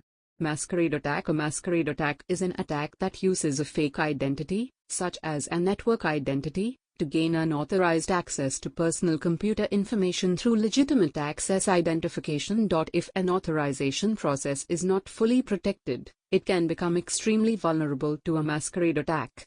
Masquerade attacks can be perpetrated using stolen passwords and logons, by locating gaps in programs, or by finding a way around the authentication process. The attack can be triggered either by someone within the organization or by an outsider if the organization is connected to a public network. The amount of access masquerade attackers get depends on the level of authorization they've managed to attain. As such, masquerade attackers can have a full smorgasbord of cybercrime opportunities if they've gained the highest access authority to a business organization. Personal attacks, although less common, can also be harmful. Masquerade attacks may happen in a number of ways. In case of an insider attack, a masquerade attacker gains access to the account of a legitimate user either by stealing the victim's account ID and password, or by using a keylogger. Another common method is by exploiting a legitimate user's laziness and trust. For example, if a legitimate user leaves the terminal or session open and logged in, a coworker may act as a masquerade attacker. Vulnerable authentication is one of the other factors that can trigger a masquerade attack, as it helps the attacker to gain access much more easily. Once the attackers gain access, they can get into all of the organization's critical data and can delete or modify it, steal sensitive data, or alter routing information and network configuration. For example, although a unique IP address is assigned to each individual computer, a hacker can convince another system that it is the authorized user through spoofing, essentially convincing the target computer that the hacker's computer has the same IP. A standard strategy to resist this kind of attack is to create innovative algorithms that can efficiently detect the suspicious actions, which could result in the detection of imposters too. Trapdoors. A backdoor is a technique in which a system security mechanism is bypassed undetectably to access a computer or its data. The backdoor access method is sometimes written by the programmer who develops a program. A backdoor is also known as a trapdoor. Backdoor threats increase when multi-user and networking operating systems are used by many organizations. In a login system, a backdoor used for system access may be in the form of a hard-coded username and password. A network administrator, NAR, may intentionally create or install a backdoor program for troubleshooting or other official use. Hackers use backdoors to install malicious software, malware, files or programs, modify code or detect files and gain system and/or data access. Even backdoors installed by network administrators pose security risks because they provide a mechanism by which the system can be exploited if discovered. BYOD, or Bring Your Own Technology, also simply known as BYO or Bring Your Own Device, BYOD, is more than just an IT trend, it's a newer way of life. And while BYOD may have its roots with executives, who've long demanded the ability to use the latest mobile devices for work, it has spread among the ranks, along with the proliferation of smartphones and tablet computers. The catchphrase often heard in discussions of BYOD is consumerization of IT. In other words, it's no longer just the geeks or the execs that want the best technology. Not long ago, employees were thrilled simply to have a company phone. Now, employees become angry when stuck with anything other than the latest and greatest models. As people increase dependence on personal mobile devices in many life areas, it's no wonder they want to be able to access company emails and applications without giving up the convenience of their favorite devices. Chapter 5: Internet Crimes. Certificate Examination in Prevention of Cybercrimes and Fraud Management. Subscribe, like, and share. Virus. A virus is a type of malicious software, malware, comprised of small pieces of code attached to legitimate programs. When that program runs, the virus runs. Viruses are malicious programs that spread throughout computer files without user knowledge. Most widespread virus infections spread through email message attachments that activate when opened. The vicious cycle of a virus perpetuates as infected emails are forwarded to multiple users. Viruses also spread through shared media, such as universal serial bus, USB drives. Initially created as pranks, viruses are responsible for widespread and significant computer system and file destruction. Installing antivirus software helps prevent, block or remove previously installed viruses. Worm. A worm is a type of malicious software, malware, that replicates while moving across computers, leaving copies of itself in the memory of each computer in its path. A worm locates a computer's vulnerability and spreads within its connected network like an infection, while continually seeking new vulnerabilities. Like viruses, worms often originate from email attachments that appear to be from trusted senders. Worms then spread to a user's contacts via his email account and address book. Some worms spread and then do nothing while others cause harm. In such cases, the worm's code is known as payload. Malicious software, malware. Malicious software, commonly known as malware, is any software that brings harm to a computer system. Malware can be in the form of worms, viruses, trojans, spyware, adware and rootkits, etc., which steal protected data, delete documents or add software not approved by a user. Malware is software designed to cause harm to a computer and user. Some forms of malware spy on user internet traffic. Examples include spyware and adware. Spyware monitors a user's location and if enabled, it can capture sensitive information, for example, credit card numbers, promoting identity theft. Adware also acquires user information, which is shared with advertisers and then integrated with unwanted triggered pop-up ads. Worms and viruses behave differently, as they can quickly proliferate and undermine an entire computer system. They also may perform unsavory activities from a user's computer without the user's knowledge. In the wake of a virus or worm, a computer system can experience significant damage. Anti-malware should determine if there are threats by scanning a computer and removing them, if found. Prevention is better than corrective action after infection. Although antivirus programs should be continually enabled and updated, certain types of threats, like spyware, often make their way into a computer system. At all times, a firewall should be in place for additional security. Multiple, compatible protective sources are encouraged as additional insurance against malware. Adware. Adware is free computer software that contains commercial advertisements. Adware programs include games, desktop toolbars or utilities. Commonly, adware is web-based and collects web browser data to target advertisements, especially pop-ups.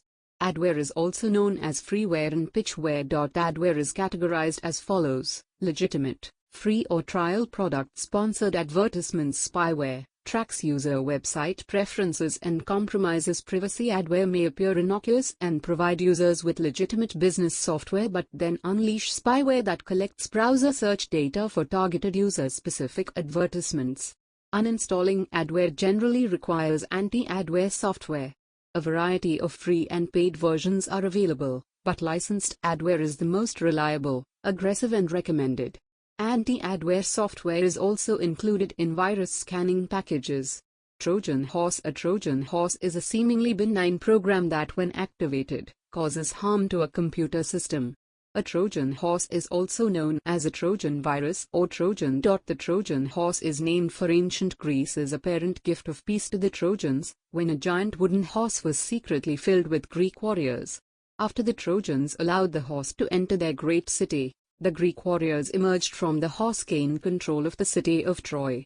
The following are types of Trojan horses. Backdoor Trojan opens a backdoor for a user to access a victim's system at a later time. Downloader. This Trojan downloads malicious software and causes harm to the victim's computer system. Info-stealer. This Trojan attempts to steal information from the victim's computer. Remote access Trojan, RAT. This can be hidden in games or other programs of a smaller variety and give the attacker control of the victim's computer. Data sending Trojan. This gives the perpetrator sensitive information like passwords or other information programmed to be hijacked. Destructive Trojan. This destroys the victim's files.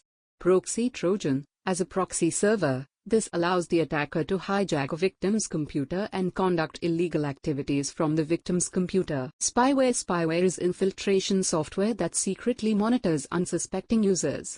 It can enable a hacker to obtain sensitive information, such as passwords, from the user's computer. Spyware exploits user and application vulnerabilities and is often attached to free online software downloads or to links that are clicked by users. Peer-to-peer. Peer-to-peer file sharing has increased the proliferation of spyware and its ramifications. Anti-spyware applications locate and remove spyware and are recommended as a preventative line of defense against infiltration and damage. Antivirus software removes PC viruses, but antivirus scans do not always detect spyware. Spyware and cookies are similar, but spyware conducts infiltration activity continuously until it is removed by specific anti-spyware tools. Users should take the following precautions to prevent spyware attacks. Maintain antivirus and anti-spyware updates and patches. Download from well-known and reputable sites only. Use a firewall for enhanced security. Internet bot. An internet bot, in its most generic sense, is software that performs an automated task over the internet. More specifically, a bot is an automated application used to perform simple and repetitive tasks that would be time-consuming, mundane or impossible for a human to perform. Bots can be used for productive tasks, but they are also frequently used for malicious purposes. The term bot comes from robot. An internet bot may also be known as a web robot or www.robot. One of the best examples of a good bot is a search engine spider. Such bots troll the web and index new pages for a search engine. Other examples include the original internet relay chatbots and chatterbots. Malicious bots are typically blended threats that come as part virus/worm, part bot and are used in identity theft or to launch denial-of-service attacks. This is especially prevalent in a botnet, which is a grouping of computers that are all infected with a malicious bot. Other illegal, or at least questionable uses, involve bots that harvest email addresses for spam, scrape content or manipulate comments/votes on sites that allow user feedback. Rootkit. A rootkit is software used by a hacker to gain constant administrator-level access to a computer or network. A rootkit is typically installed through a stolen password or by exploiting a system vulnerabilities without the victim's consent or knowledge. Rootkits primarily aim at user mode applications, but they also focus on a computer's hypervisor, the kernel, or even firmware.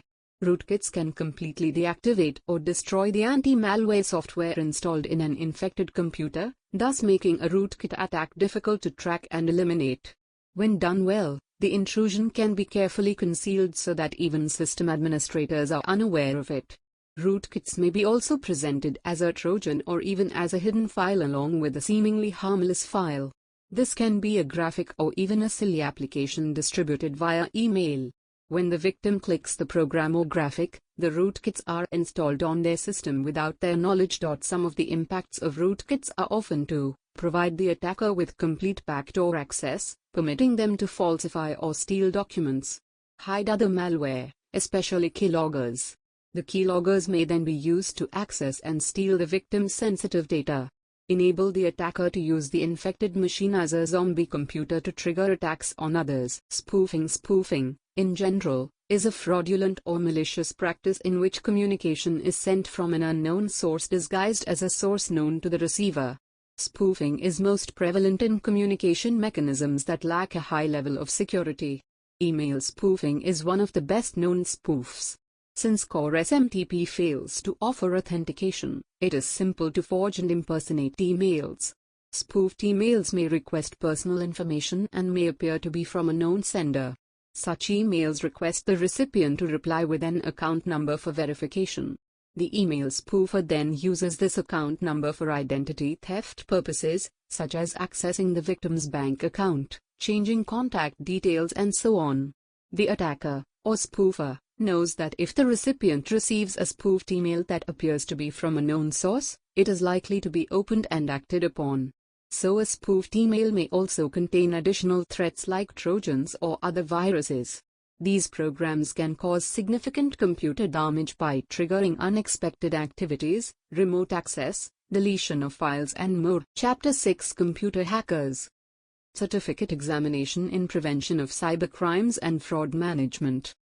Subscribe, like, and share. A hacker utilizes alternative system access methods to sabotage computer systems and networks. Hacking actions are differentiated as illegal and unacceptable, black/gray hat hacking, or legal and acceptable, white hat hacking. Hacker is a term that refers to many different computing topics. However, in the mainstream, a hacker is any individual or group that circumvents security to access unauthorized data. Most hackers are highly skilled computer programmers that locate security gaps and access secure systems via unique analytical skills. A great hacker is known to be able to think outside the box. Hacker types are delineated according to intent, as follows. Black hat hackers break into computer systems illegally and cause harm by stealing or destroying data, a banking system to steal money for personal gain. White hat hackers use their skills to help enterprises create robust computer systems. Gray hat hackers perform illegal hacking activities to show off their skills, rather than to achieve personal gain. 5.2 Hacking Tool. A hacking tool is a program or utility designed to assist a hacker with hacking. It can also be proactively utilized to protect a network or computer from hackers. Hacking is intentional modification of computer software or hardware that is outside the architectural perimeters and design. Hacking tools come in a wide variety of applications and are specifically created to assist in hacking. A hacking tool is commonly used to gain unauthorized access to a PC to insert worms, ciphers, viruses and Trojan horses. A hacking tool is a tool or program that is specially designed to help a hacker. The true meaning of hacking is derived from hacking away, which is used to refer to someone who is extremely proficient in computer technology and hacks away at the bits and bytes. Today's definition of hacking refers to a self-taught prodigy or specialized programmer who is able to modify computer hardware or software outside a developer's architectural design. 5.3 Types of hacking. White hat hacker. A white hat hacker is a computer security specialist who breaks into protected systems and networks to test and assess their security. White hat hackers use their skills to improve security by exposing vulnerabilities before malicious hackers, known as black hat hackers, can detect and exploit them. Although the methods used are similar, if not identical, to those employed by malicious hackers, white hat hackers have permission to employ them against the organization that has hired them. White hat hackers are usually seen as hackers who use their skills to benefit society. They may be reformed black hat hackers, or they may simply be well versed in the methods and techniques used by hackers. An organization can hire these consultants to do tests and implement best practices that make them less vulnerable to malicious hacking attempts in the future. For the most part, the term is synonymous with ethical hacker. The term comes from old Western movies where the cliché was for the good guy to wear a white cowboy hat. Of course, the bad guys always seem to wear a black hat. Black hat hacker. A black hat hacker is a person who attempts to find computer security vulnerabilities and exploit them for personal financial gain or other malicious reasons.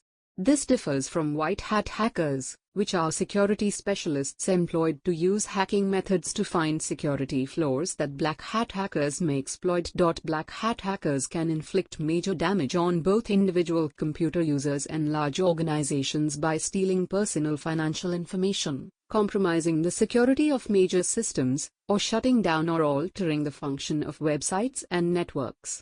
Grey hat hacker. A grey hat hacker, also spelled grey hat hacker, is someone who may violate ethical standards or principles, but without the malicious intent to ascribe to black hat hackers.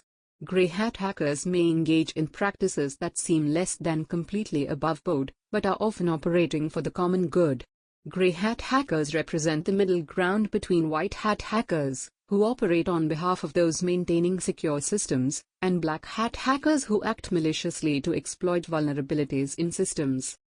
Chapter 7 Computer Fraud Protection. Certificate Examination in Prevention of Cybercrimes and Fraud Management. Subscribe, like, and share. Computer Fraud Protection.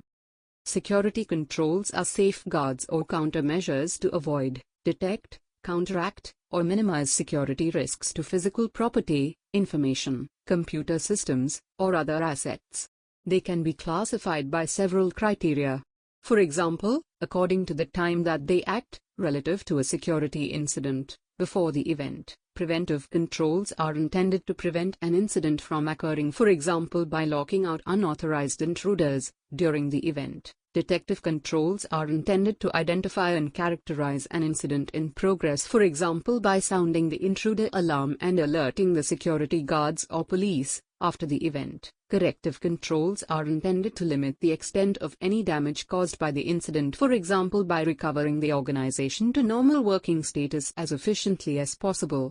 According to their nature, for example, physical controls, for example fences, doors, locks and fire extinguishers. Procedural controls, for example incident response processes, management oversight, security awareness and training. Technical controls, for example user authentication, login, and logical access controls, antivirus software, firewalls. Legal and regulatory or compliance controls, for example privacy laws, policies and clauses. A similar categorization distinguishes control involving people, technology and operations/processes. In the field of information security, such controls protect the confidentiality, integrity and/or availability of information. The so-called CIA triad systems of controls can be referred to as frameworks or standards. Frameworks can enable an organization to manage security controls across different types of assets with consistency. Controls overview. Controls are the means by which risk can be mitigated. Individual controls may reduce the probability of a particular cybersecurity occurrence or the impact of such an occurrence.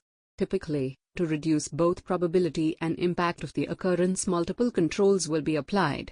Types of controls. The word controls tends to conjure up images of electromechanical devices, but in the cybersecurity context controls can take on many forms.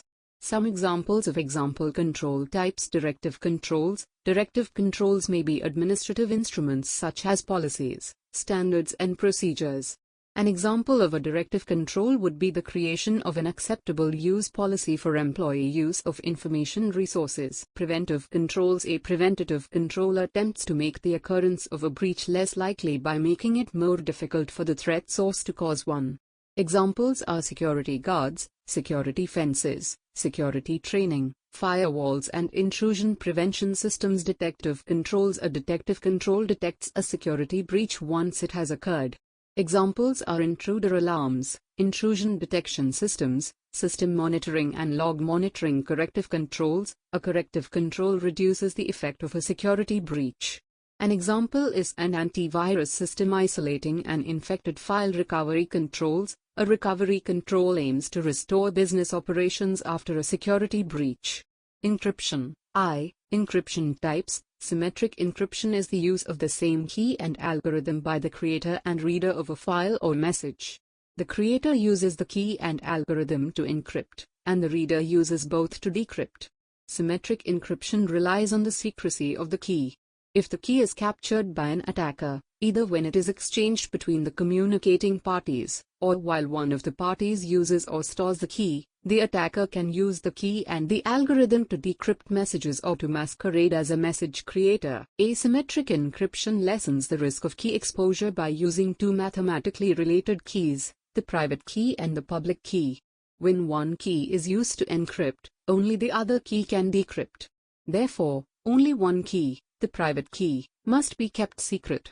The key that is exchanged, the public key, poses no risk if it becomes known.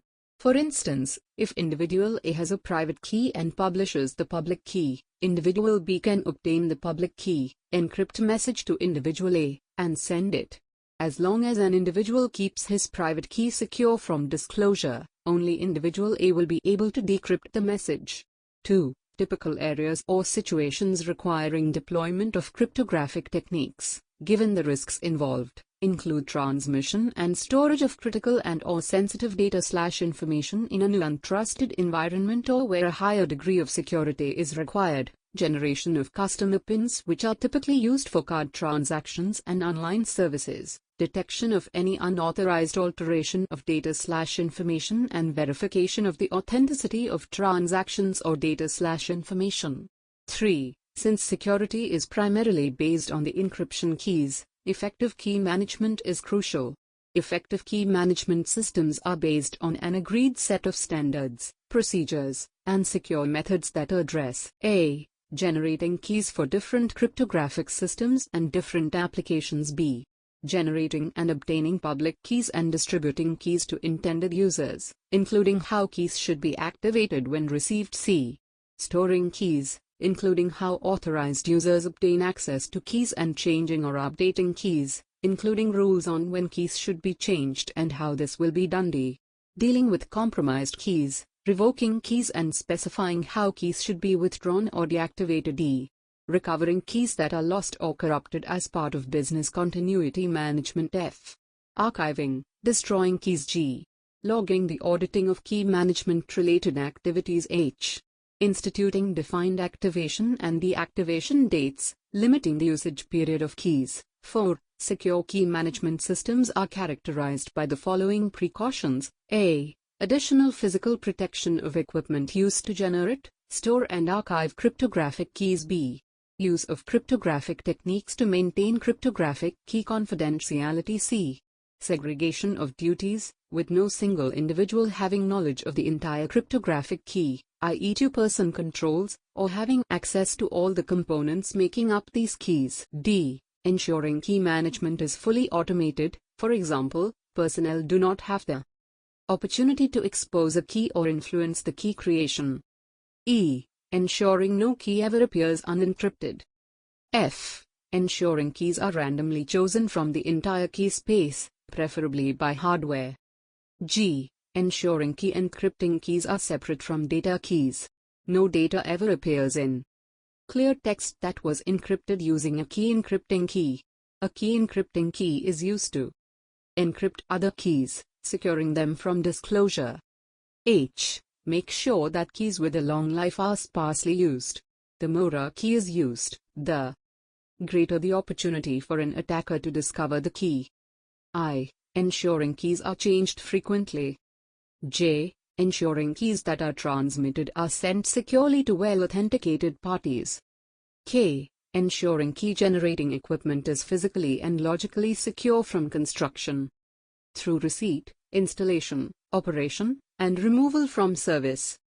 Normally, a minimum of 128-bit SSL encryption is expected. Constant advances in computer hardware, cryptanalysis and distributed brute force techniques may induce use of larger key lengths periodically. It is expected that banks will properly evaluate security requirements associated with their internet banking systems and other relevant systems and adopt an encryption solution that is commensurate with the degree of confidentiality and integrity required. Banks should only select encryption algorithms which are well established and are INL standards and which have been subjected to rigorous scrutiny by an international cryptographer community or approved by authoritative professional bodies, reputable security vendors or government agencies. This definition has been recommended as per Para 9.1 of the report of the study group on large value bank fraud set up by the Reserve Bank of India in 1997. It follows that like other bank frauds, various IT-related frauds need to get captured through the fraud reporting system and banks should take adequate steps to mitigate such risks.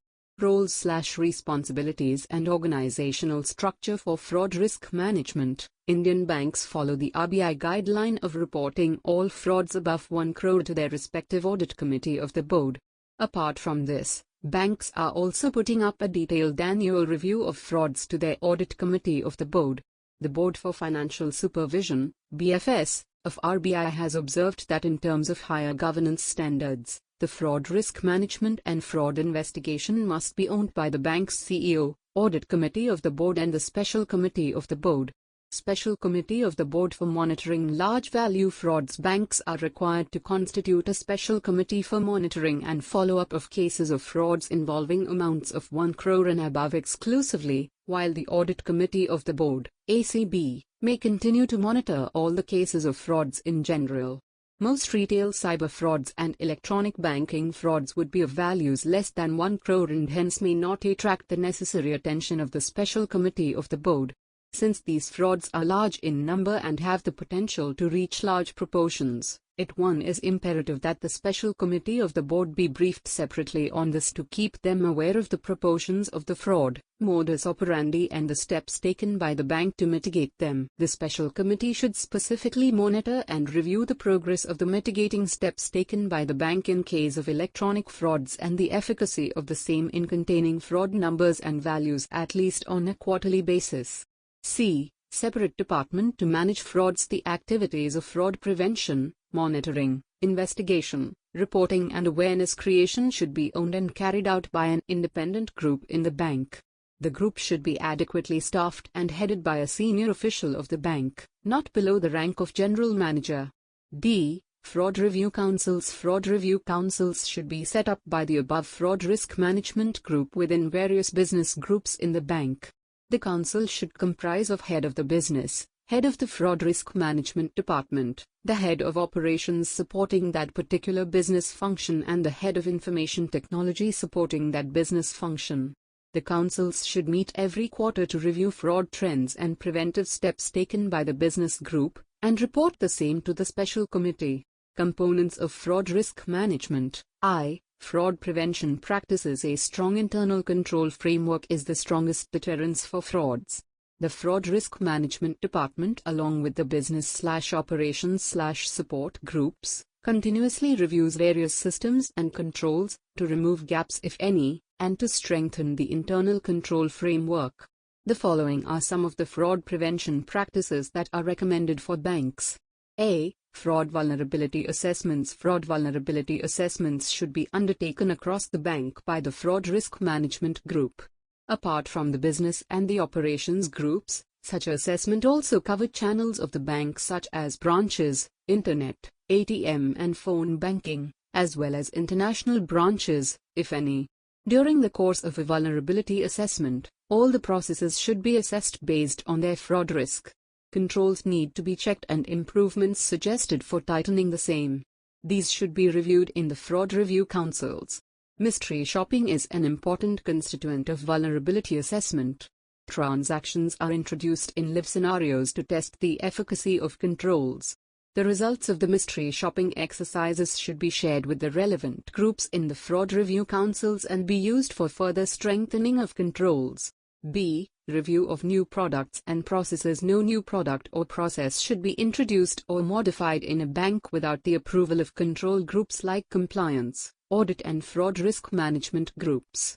The product or process needs to be analyzed for fraud vulnerabilities and fraud loss limits to be mandated wherever vulnerabilities are noticed. C. Fraud loss limits. All residual/open risks in products and processes need to be covered by setting fraud losses limits. Fraud losses limits need to be monitored regularly by the Fraud Risk Management Group and a review needs to be undertaken with the respective business group when fraud loss amount reaches 90% of the limit set. In case it is difficult to set a fraud loss limit, a limit on the total number or total value of frauds may be defined. For the purpose of deciding how much a product or a process has used up the limit set, the cumulative value of frauds in that product or process during the financial year needs to be considered. D. Root cause analysis. All actual fraud cases above 10 lakhs and cases where a unique modus operandi is involved should be reviewed immediately after such a fraud is detected. The findings should be used to redesign products and processes and remove the gaps so that they do not recur. E. Data/information/system security. Most banks have incorporated several security measures for their documents, information, systems and customer deliverables such as checkbooks/debit cards. Security measures have also been incorporated during delivery of instruments such as cards/checkbooks/internet passwords to customers through couriers. Internet banking systems have security features such as separate transaction passwords, two-factor authentication, multi-channel process for registering pays, upper limit on transaction value and SMS alerts to customers. It is also necessary that customer confidential information and other data/information available with banks is secured adequately to ensure that fraudsters do not access it to perpetrate fraudulent transactions. Appropriate steps need to be taken to ensure data/information/system security at the bank, as indicated earlier in the report. Information security and appropriate access control procedures ensure that only employees who are required to know particular information have access to the same and can put through transactions. Further, a bank's systems need to be adequately secured to ensure that no unauthorized person carries out any system modifications/changes. Appropriate verification procedures should also be incorporated at all channels such as phone banking, ATMs, branches and internet to ensure that only genuine transactions are put through. All the above security measures should be under continuous review for further strengthening. Details in this regard were covered in chapter on information security. F. Know your customer, KYC, and know your employee/vendor procedures. A strong KYC process is the backbone of any fraud prevention activity. Such a process enables banks to prevent unscrupulous elements from gaining entry into the bank's environment, which gives them an opportunity to carry out their fraudulent intentions. Similarly, appropriate due diligence procedures before recruitment of employees and vendors is essential to prevent known fraudsters or people with fraudulent motives to have access to a bank's channels. Banks have to implement strong procedures to carry out due diligence of potential customers, employees and vendors before they are enrolled. G. Physical security. All banks have a dedicated team to take care of the security of the physical infrastructure. This team should conduct regular security audits of various offices to check for deviations/lapses. It is the responsibility of this team to ensure that physical assets and data copied on magnetic/optical media do not go out of the offices of the bank without authorization. H. Creation of fraud awareness amongst staff and customers. Awareness on how to prevent and detect frauds is the basis of fraud management. Banks need to adopt various measures to create awareness amongst staff and customers. 2. Fraud detection. Detection of fraud. Despite strong prevention controls aimed at fraud deterrence, fraudsters do manage to perpetrate frauds. In such cases, the earlier the fraud is detected, the better the chance of recovery of the losses and bringing the culprits to book. System triggers that throw up exceptional transactions, opening up channels that take note of customer/employee alerts/disputes, seeding/mystery shopping exercises and encouraging employees/customers/well-wishers to report suspicious transactions/behaviors are some of the techniques that are used for detection of frauds. The exceptional/suspicious transactions/activities reported through these mechanisms should be investigated in detail. B. Transaction monitoring. Banks should set up a transaction monitoring unit within the fraud risk management group.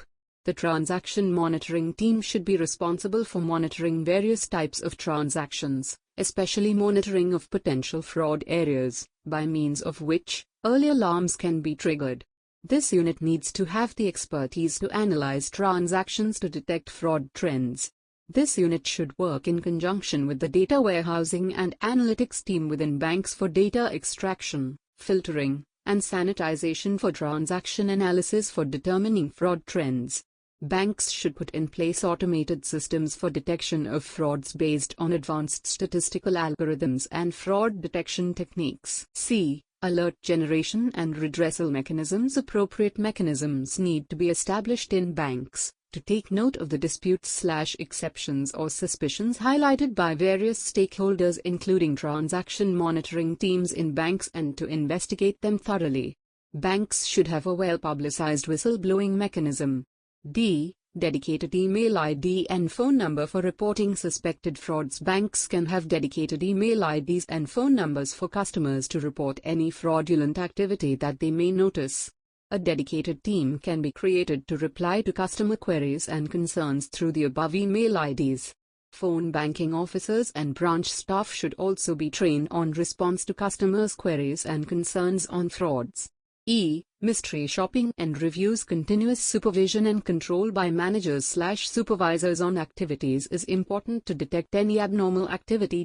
However, considering a bank's size and scope, this needs to be supplemented by mystery shopping to detect system flaws and also to identify unscrupulous employees/vendors.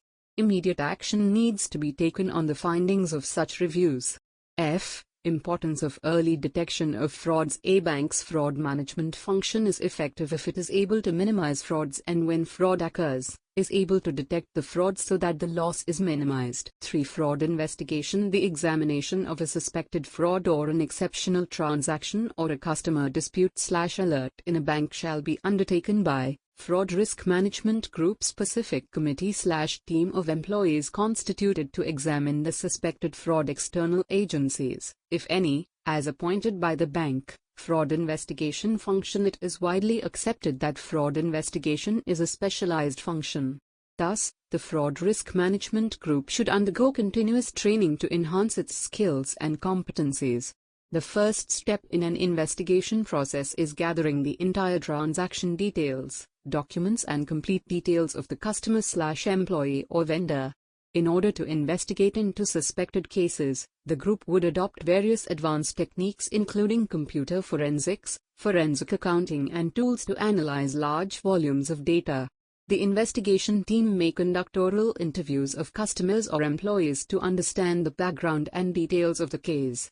In case an interview of the person accused of fraud is required to be undertaken, the investigation group should follow a prescribed procedure and record statements appropriately.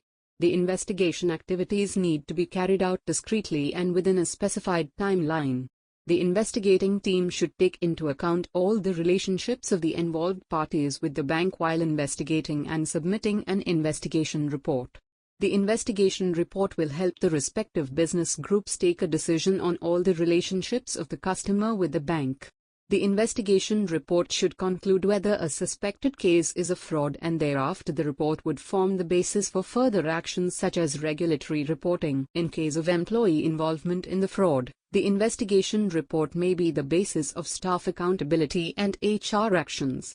It may be noted that, during the course of the investigations, banks should adopt only means permitted by law, regulations and code of conduct of the bank, and any inconvenience to customers or general public should be avoided. It is also important to note that certain investigations are best carried out by law enforcement authorities, and the bank should refer cases to such authorities at the appropriate time, to enable them to carry out their responsibilities efficiently. In case of need, the investigating team should seek the support of other specialized groups within the bank, such as the audit group, to carry out investigations efficiently. At times, investigation of a fraud wherein money has come into the country to an account in a bank through another bank in the same country needs to be done. The intermediary bank does not investigate or report the case, stating that it is merely an intermediary, while the recipient bank states that it has no knowledge of the transaction and is merely a recipient of the funds sent by the intermediary bank. In this case, it is clarified that the bank whose customer has received the money should investigate and report the case.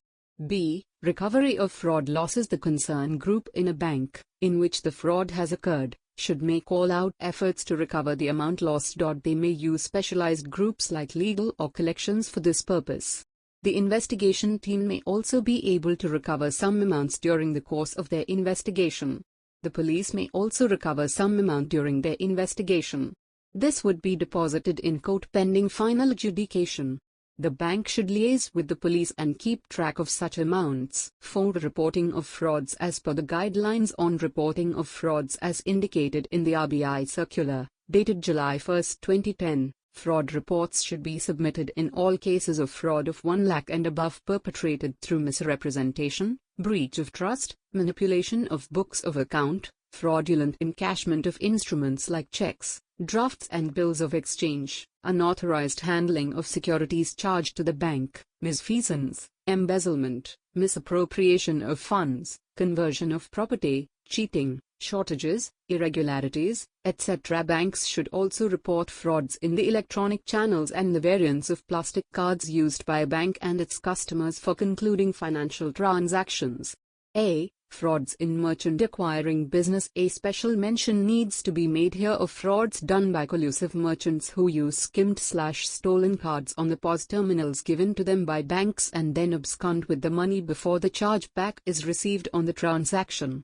It is imperative that the bank which has provided acquiring services to such merchant reports the case to RBI. B. Frauds in ATM acquiring business. Also, it has been observed that in a shared ATM network scenario, when the card of one bank is used to perpetrate a fraud through another bank's ATM, there is a lack of clarity on who should report such a fraud. It is the bank acquiring the transaction that should report the fraud. The acquiring bank should solicit the help of the issuing bank in recovery of the money. The facts of the case would decide as to which bank will bear the loss. C. Filing of police complaints. Banks should readily share data and documents requested by the police even in cases where the bank in question is not the victim of the fraud but has been a receiver of fraudulent monies into its accounts. V. Customer awareness on frauds. Creation of customer awareness on frauds. Customer awareness is one of the pillars of fraud prevention. It has been seen that alert customers have enabled prevention of several frauds and in case of frauds which could not be avoided, helped in bringing the culprit to book by raising timely alerts. Banks should thus aim at continuously educating its customers and solicit their participation in various preventive/detective measures. It is the duty of all the groups in banks to create fraud risk awareness amongst their respective customers. The Fraud Risk Management Group should share its understanding of frauds with each group, identify areas where customer awareness is lacking and if required, guide the groups on programs to be run for creation of awareness amongst customers. The groups should ensure that in each of their interaction with customers there is at least one message to make the customer aware of fraud risk. The following are some of the recommended measures to create awareness amongst customers. Publications in leading newspapers, detailed do's and don'ts on the website of the bank, messages along with statement of accounts, either physical or online, messages printed on bank stationery such as envelopes, card covers, etc. SMS alerts, message on phone banking when the customer calls as inserts or on the jackets of checkbooks, posters in branches and ATM centers, interstitials on television and radio. It should be ensured that the communication to the customer is simple and aimed at making them aware of fraud risks and seeking their involvement in taking proper precautions aimed at preventing frauds. Such communication should be reviewed periodically by the Fraud Risk Management Group to judge its effectiveness.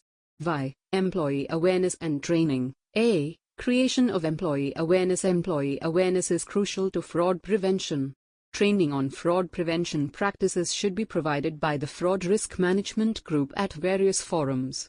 Banks may use the following methods to create employee awareness.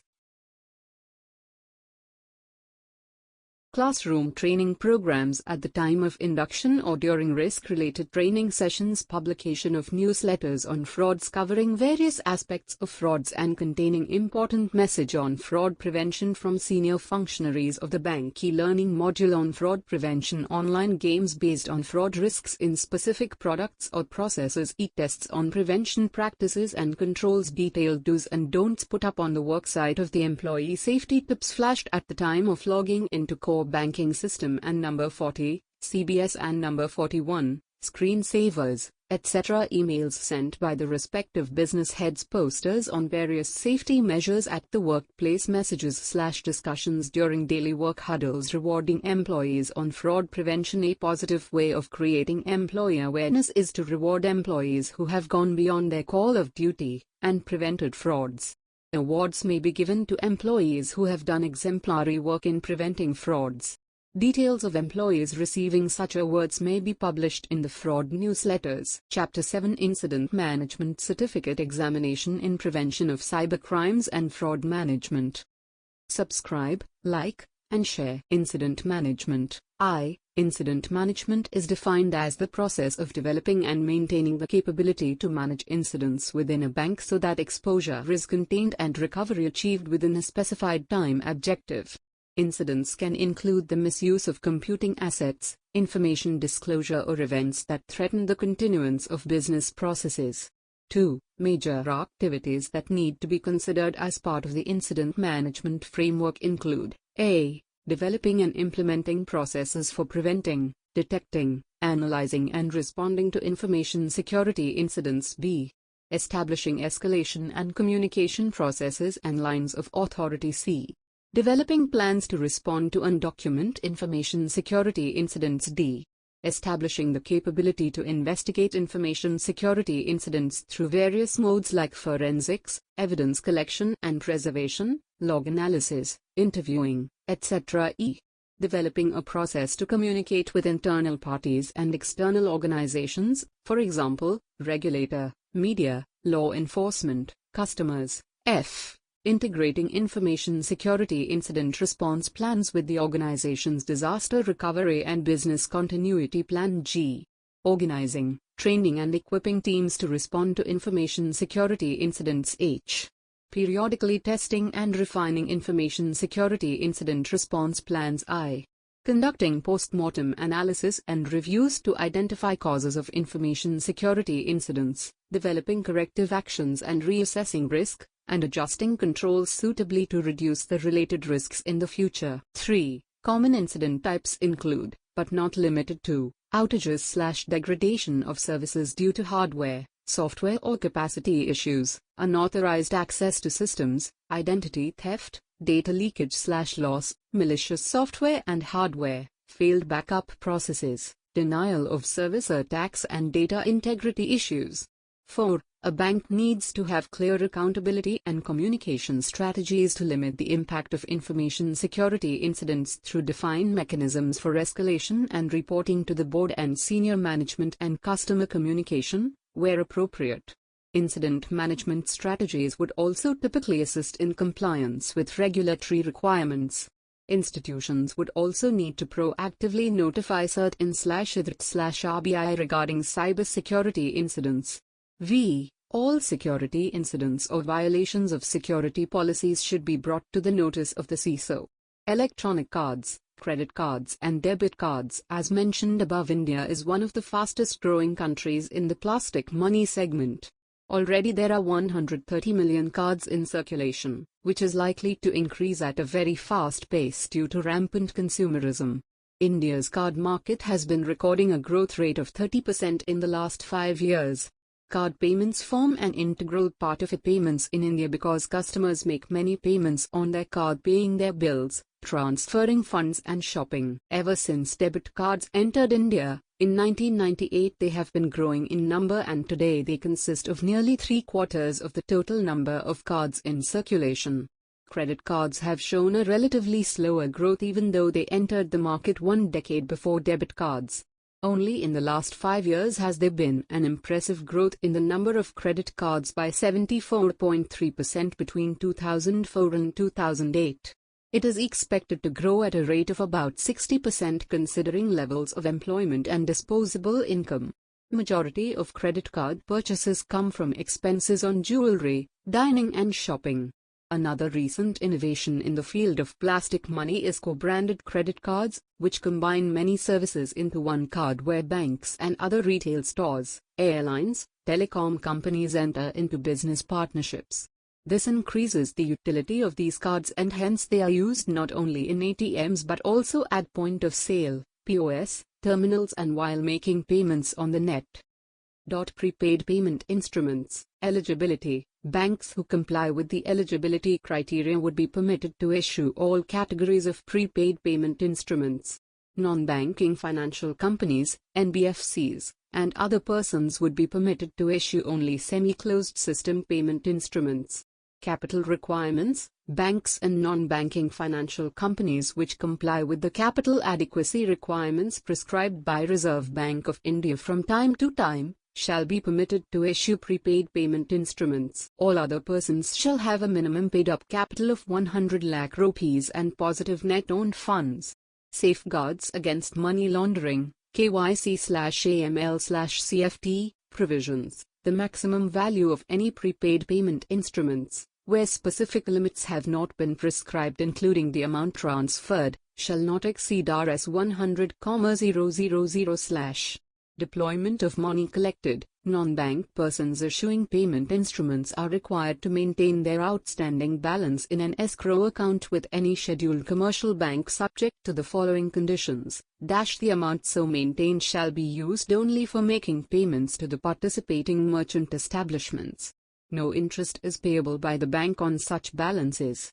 Validity. All prepaid payment instruments issued in the country shall have a minimum validity period of 6 months from the date of activation/issuance to the holder. The outstanding balance against any payment instrument shall not be forfeited unless the holder is cautioned at least 15 days in advance as regards the expiry of the validity of the payment instrument. RuPay debit cards. It is a domestic card payment network established by National Payment Corporation of India, NPCI, having more than 100 banks in India as members with its ATM network spread across the country. These cards can be used at all ATMs of NPCI network and POS terminals and e-com transactions, Internet-enabled for RuPay acquiring. The various types of RuPay debit cards are as under. Card type meant for RuPay Kisan farmers availing agriculture production loans, crop loans. RuPay Aadhaar beneficiaries of electronic benefit transfer, EBT, scheme. RuPay debit beneficiaries under financial inclusion schemes. It provides accidental insurance cover up to 1 lakh without any charge to the customer. To avail this benefit, the card must be used minimum once in 90 days. The existing identification modes used in new delivery channels has a major drawback as it recognizes the PIN but not the person. Sometimes, it leads to impersonation and may cause financial loss. To overcome the problem, biometric technologies such as fingerprint recognition, face recognition, voice authentication, hand geometry, retinal scanning, iris scanning and signature verification have come into force. Whenever the user access to delivery channel, it verifies with the server and deliver the service if found correct. Recently, NPCI introduced 2 variants of cards viz. RuPay Platinum and RuPay Select with value-added features at competitive interchange fee compared to Visa/Master. Data security. Banks need to define and implement procedures to ensure the integrity and consistency of all data stored in electronic form, such as databases, data warehouses and data archives. 2. A data security theory seeks to establish uniform risk-based requirements for the protection of data elements. To ensure that the protection is uniform within and outside of the institution, tools such as data classifications and protection profiles can be used, as indicated earlier in the chapter. 3. Data classification and protection profiles are complex to implement when the network or storage is viewed as a utility. Because of that complexity, some institutions treat all information at that level as if it were of the highest sensitivity and implement encryption as a protective measure. The complexity in implementing data classification in other layers or in other aspects of an institution's operation may result in other risk mitigation procedures being used. Adequacy is a function of the extent of risk mitigation, and not the procedure or tool used to mitigate risk. 4. Policies regarding media handling, disposal, and transit should be implemented to enable the use of protection profiles and otherwise mitigate risks to data. If protection profiles are not used, the policies should accomplish the same goal as protection profiles, which is to deliver the same degree of residual risk without regard to whether the information is in transit or storage, who is directly controlling the data, or where the storage may be. There should be secure storage of media. Controls could include physical and environmental controls such as fire and flood protection, limiting access by means like physical locks, keypad, passwords, biometrics, etc., labeling, and logged access. Management should establish access controls to limit access to media, while ensuring that all employees have authorization to access the minimum data required to perform their responsibilities. More sensitive information such as system documentation, application source code, and production transaction data should have more extensive controls to guard against alteration, for example, integrity checkers, cryptographic hashes. Furthermore, policies should minimize the distribution of sensitive information, including printouts that contain the information. Periodically, the security staff, Audit staff and data owners should review authorization levels and distribution lists to ensure they remain appropriate and current. Why? The storage of data in portable devices, such as laptops and PDAs, poses unique problems. Mitigation of those risks typically involves encryption of sensitive data, host-provided access controls, etc. 7. Banks need appropriate disposal procedures for both electronic and paper-based media. Contracts with third-party disposal firms should address acceptable disposal procedures. For computer media, data frequently remains on media after erasure. Since that data can be recovered, additional disposal techniques should be applied to sensitive data like physical destruction, overwriting data, degaussing etc. 8. Banks should maintain the security of media while in transit or when shared with third parties. Policies should include contractual requirements that incorporate necessary risk-based controls, restrictions on the carriers used and procedures to verify the identity of couriers. 9. Banks should encrypt customer account and transaction data which is transmitted, transported, delivered or couriered to external parties or other locations, taking into account all intermediate junctures and transit points from source to destination. X. A few other aspects that also needs to be considered include appropriate blocking, filtering and monitoring of electronic mechanisms like email and printing and monitoring for unauthorized software and hardware like password cracking software, keyloggers, wireless access points, etc. 11. Concerns over the need to better control and protect sensitive information have given rise to a new set of solutions aimed at increasing an enterprise's ability to protect its information assets. These solutions vary in their capabilities and methodologies, but collectively they have been placed in a category known as Data Leak Prevention, DLP. It provides a comprehensive approach covering people, processes, and systems that identify, monitor, and protect data in use, for example, endpoint actions, data in motion, for example, network actions, and data at rest, for example, data storage, through deep content inspection and with a centralized management framework. Most DLP solutions include a suite of technologies that facilitate three key objectives: locate and catalog sensitive information stored throughout the enterprise, monitor and control the movement of sensitive information across enterprise networks, monitor and control the movement of sensitive information on end-user systems. Banks may consider such solutions, if required, after assessing their potential to improve data security. Chapter 9: The Information Technology Amendment Act, 2008. Certificate Examination in Prevention of Cybercrimes and Fraud Management. Subscribe, like, and share. The Information Technology Amendment Act, 2008. The main Indian act that addresses legal challenges specifically as they relate to the Internet is the Information Technology Amendment Act, 2008, or for short, the IT Act. We highlight the sections that have the greatest relevance for the Internet and democracy. This includes sections relating to government takedowns, monitoring and interception of communication and intermediary liability. Section 69A on the blocking rules, allowing the government to block content under certain circumstances. Section 69A of the IT Amendment Act, 2008, allows the central government to block content where it believes that this content threatens the security of the state, the sovereignty, integrity or defense of India, friendly relations with foreign states, public order, or to prevent incitement for the commission of a cognizable offense relating to any of the above. A set of procedures and safeguards to which the government has to adhere when doing so have been laid down in what have become known as the blocking rules. Section 79 and the IT rules, privatizing censorship in India. Section 79 of the Information Technology Amendment Act, 2008 regulates the liability of a wide range of intermediaries in India.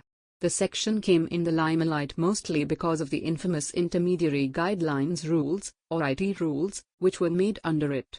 The IT rules constitute an important and worrying move towards the privatization of censorship in India. Sections 67 and 67A, no nudity, please. The large amounts of obscene material that circulate on the Internet have long attracted comment in India. Not surprisingly, then, in the same way as obscenity is prohibited offline in the country, so it is online as well. The most important tools to curtail it are Sections 67 and 67A of the IT Act, prohibiting obscene and sexually explicit material respectively. Section 66A, do not send offensive messages. Section 66A of the Information Technology Amendment Act 2008 prohibits the sending of offensive messages through a communication device, i.e. through an online medium. The types of information this covers are offensive messages of a menacing character, or a message that the sender knows to be false but is sent for the purpose of causing annoyance, inconvenience, danger, obstruction, insult, injury, criminal intimidation, enmity, hatred, or ill will. If you are booked under Section 66A, you could face up to 3 years of imprisonment along with a fine. Freedom of expression. To balance freedom of expression with other human rights is, at times, a difficult and delicate task. From hate speech to intermediary liability, we tease out and shed greater light on the various challenges that make this task particularly complicated, proposing ways forward that can further strengthen and promote the right to freedom of expression, in India and beyond, as well. Cybersecurity, surveillance and human rights. With the advent of new technology, new security threats have emerged for people, businesses and states. Oftentimes, responses to such threats, including states' exercise of their unprecedented power to surveil their populations, have been criticized for their negative impact on human rights.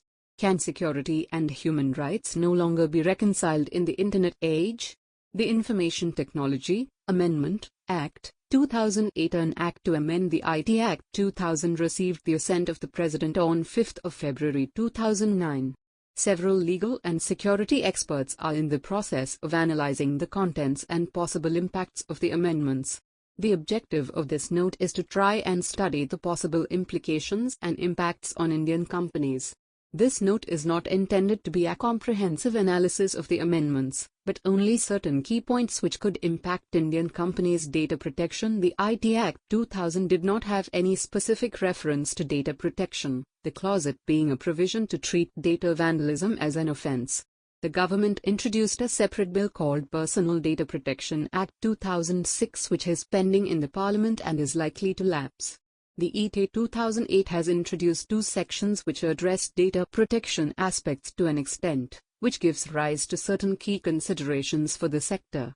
The sections under consideration are Section 43A, Compensation for Failure to Protect Data, Section 72A, Punishment for Disclosure of Information in Breach of Lawful Contract. Section 43A states where a body corporate, possessing, dealing or handling any sensitive personal data or information in a computer resource which it owns, controls or operates, is negligent in implementing and maintaining reasonable security practices and procedures and thereby causes wrongful loss or wrongful gain to any person, such body corporate shall be liable to pay damages by way of compensation to the person so affected. By way of explanation, body corporate means Indian companies' reasonable security practices mean a mutual contract between the customer and service provider or as per the specified law. In absence of both then as specified by the central government, hence it would be important for Indian companies to seriously look at SLAs and agreements which have been signed with clients to understand the data protection implications. The same goes for understanding the applicable laws. A major modification is that this clause doesn't mention the compensation limit of 1 rupee crore which was there as part of Section 43 of the ETA 2000. This implies that there is no upper limit for damages that can be claimed. This essentially is unlimited liability for Indian companies, which could cause serious business implications. Section 72A. Under this section, disclosure without consent exposes a person including an intermediary to 3 years imprisonment or fine up to Rs. 5 lakhs or both. This section uses the term personal information and not sensitive personal information as in Section 43A. Hence it could apply to any information which is obtained in order to deliver services, hence in some ways broadens the definition of information. 2. Information preservation. Across the amendments there are several references to service providers or intermediaries, which in some form would apply to all Indian companies. For example, Section 67C, Preservation and Retention of Information by Intermediaries. Intermediary shall preserve and retain such information as may be specified for such duration and in such manner and format as the central government may prescribe. Any intermediary who intentionally or knowingly contravenes the provisions shall be punished with an imprisonment for a term which may extend to 3 years and shall also be liable to fine. The notifications on time for preservation etc. are not yet released. However, since this is a cognizable offense, any police inspector can start investigations against the CEO of a company.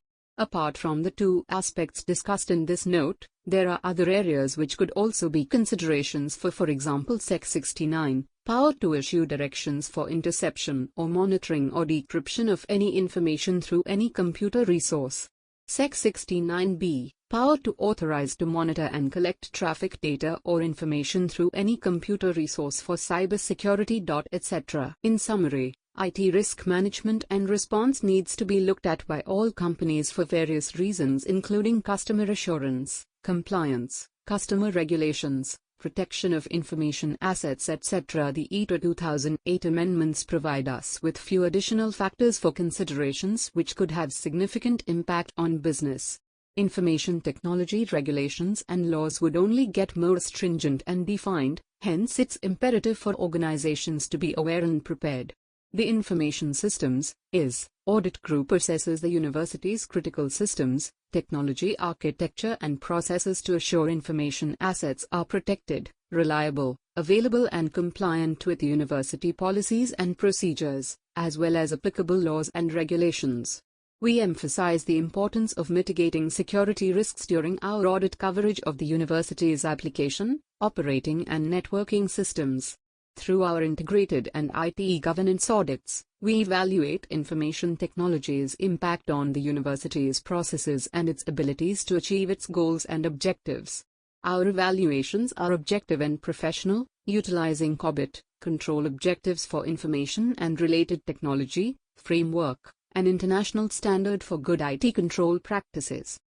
ISHA provides the following audit services: IT governance. IT governance audits include reviews of the organization's fiduciary responsibility in satisfying the quality of IT delivery services while aligning with the business objectives and establishing an adequate system of internal controls. Information systems audits focus on security controls of physical and logical security of the server, including change control, administration of server accounts, system logging and monitoring, incident handling, system backup and disaster recovery. Integrated audits include reviews of the business operations and their dependency of automated systems to support the business process. We consider information technology and financial and operational processes as mutually dependent for establishing an effective and efficient control environment. From the technology perspective, the audit focuses on application controls, administration of user access, application change control and backup and recovery to assure reliability, integrity and availability of the data. Control self-assessments are designed for department that manages and operates a technology environment. These self-assessment tools can be used to identify potential areas of control weakness in the management of the technology environment. Compliance audits include university policies and procedures, payment card industry, PCI, the Health Insurance Portability and Accountability Act, HIPAA, Family Education Rights and Privacy Act, FERPA, and any other applicable laws and regulations. Chapter 10 Financial Regulatory Bodies in India. Certificate Examination in Prevention of Cybercrimes and Fraud Management. Subscribe, like, and share. Financial Regulatory Bodies in India. In India, the financial system is regulated with the help of independent regulators, associated with the field of insurance, banking, commodity market, and capital market, and also the field of pension funds. On the other hand, the Indian government is also known for playing a significant role in controlling the field of financial security and also influencing the roles of such mentioned regulators. You must be aware of the regulatory bodies and their functions before a final say. The most prominent of all is RBI, or Reserve Bank of India. Let us look in detail about various financial regulatory bodies in India. RBI, Reserve Banks of India. Reserve Bank of India, Reserve Bank of India is the apex monetary institution of India. It is also called as the central bank of the country. The Reserve Bank of India was established on April 1, 1935 in accordance with the provisions of the Reserve Bank of India Act, 1934. The central office of the Reserve Bank was initially established in Calcutta but was permanently moved to Mumbai in 1937. The central office is where the governor sits and where policies are formulated. Though originally privately owned, since nationalization in 1949, the Reserve Bank is fully owned by the Government of India. The central office is where the governor sits and is where policies are formulated. Though originally privately owned, since nationalization in 1949, the Reserve Bank is fully owned by the Government of India. SEBI, Securities and Exchange Board of India. Apart from RBI, SEBI also forms a major part under the financial body of India. This is a regulator associated with the security markets in Indian territory. Established in the year 1988, the SEBI Act came into power in the year 1992, 12th April. The board comprises of a chairman, whole-time members, joint secretary, member appointed, deputy governor of RBI, secretary of corporate affairs ministry and also part-time member. There are three groups, which fall under this category, and those are the investors, the security issuers and market intermediaries.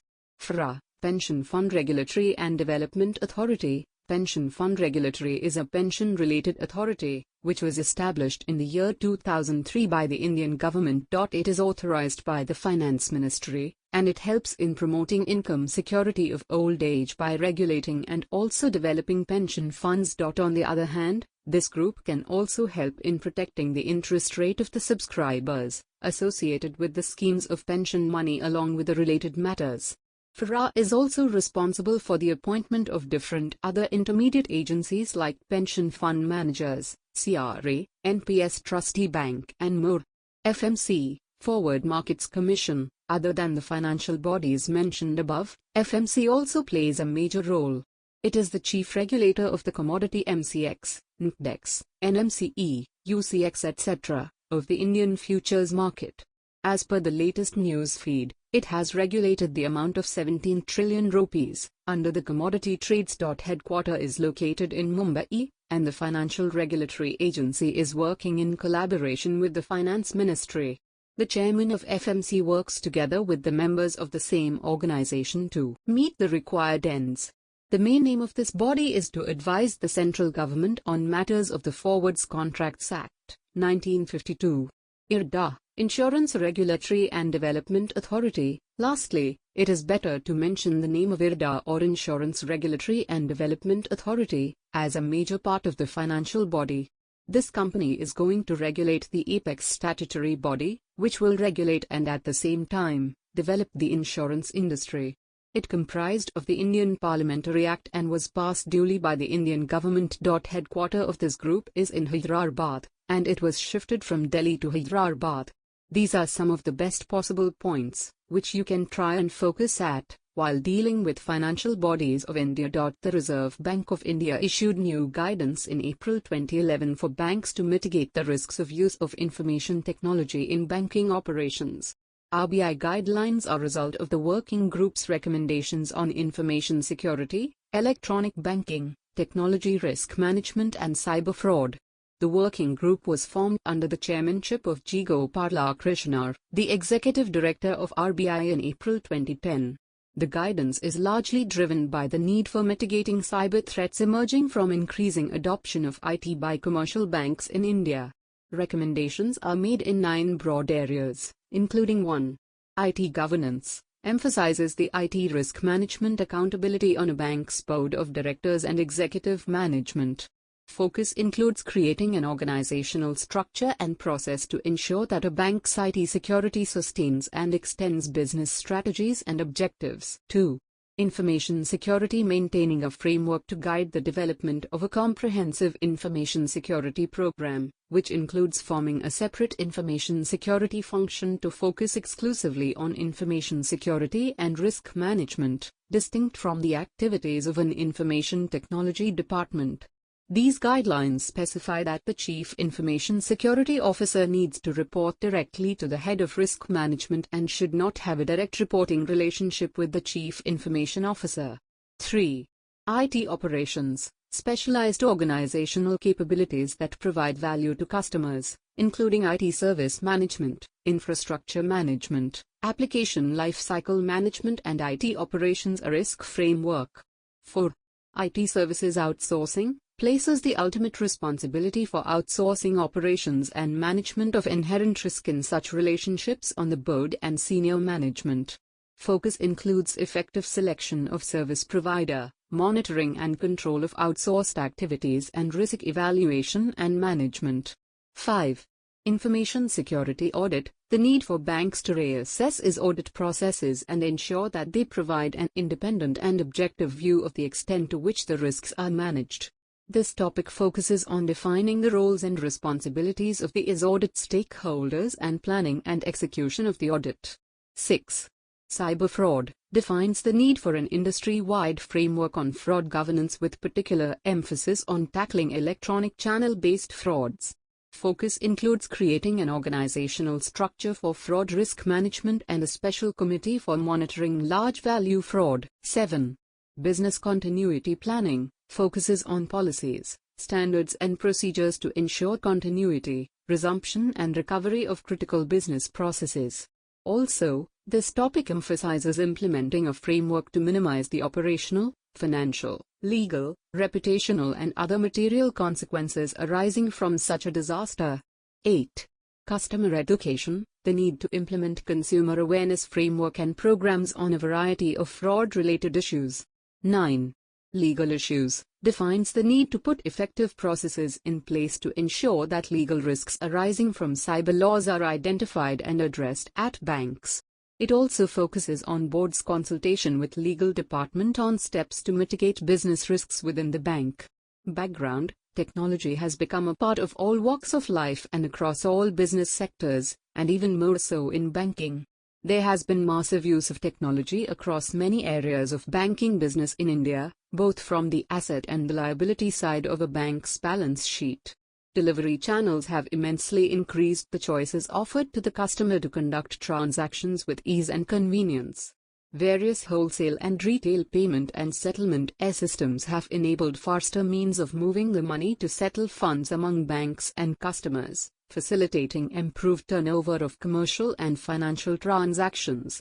Banks have been taking up new projects like data warehousing, customer relationship management and financial inclusion initiatives to further innovate and strategize for the future and to widen the reach of banking. The dependence on technology is such that the banking business cannot be thought of in isolation without technology. Such has been the spread of technology footprints across the Indian commercial banking landscape. Developments in IT have also brought along a whole set of challenges to deal with. The dependence on technology has led to various challenges and issues like frequent changes or obsolescence, multiplicity and complexity of systems, different types of controls for different types of technologies/systems, proper alignment with business objectives and legal/regulatory requirements, dependence on vendors due to outsourcing of IT services, vendor-related concentration risk, segregation of duties, external threats leading to cyber fraud/crime, higher impact due to intentional or unintentional acts of internal employees, new social engineering techniques employed to acquire confidential credentials, need for governance processes to adequately manage technology and information security, need for appreciation of cyber laws and their impact and to ensure continuity of business processes in the event of major exigencies. Technology risks not only have a direct impact on a bank as operational risks but can also exacerbate other risks like credit risks and market risks. Given the increasing reliance of customers on electronic delivery channels to conduct transactions, any security-related issues have the potential to undermine public confidence in the use of e-banking channels and lead to reputation risks to the banks. Inadequate technology implementation can also induce strategic risk in terms of strategic decision-making based on inaccurate data/information. Compliance risk is also an outcome in the event of non-adherence to any regulatory or legal requirements arising out of the use of IT.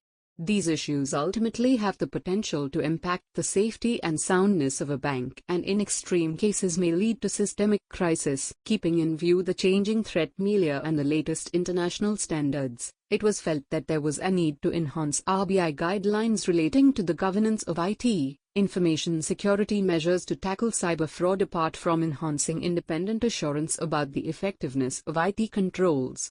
To consider these and related issues, RBI announced the creation of a working group on information security, electronic banking, technology risk management and tackling cyber fraud in April 2010. The group was set up under the chairmanship of the Executive Director Sri G. Gopalakrishna.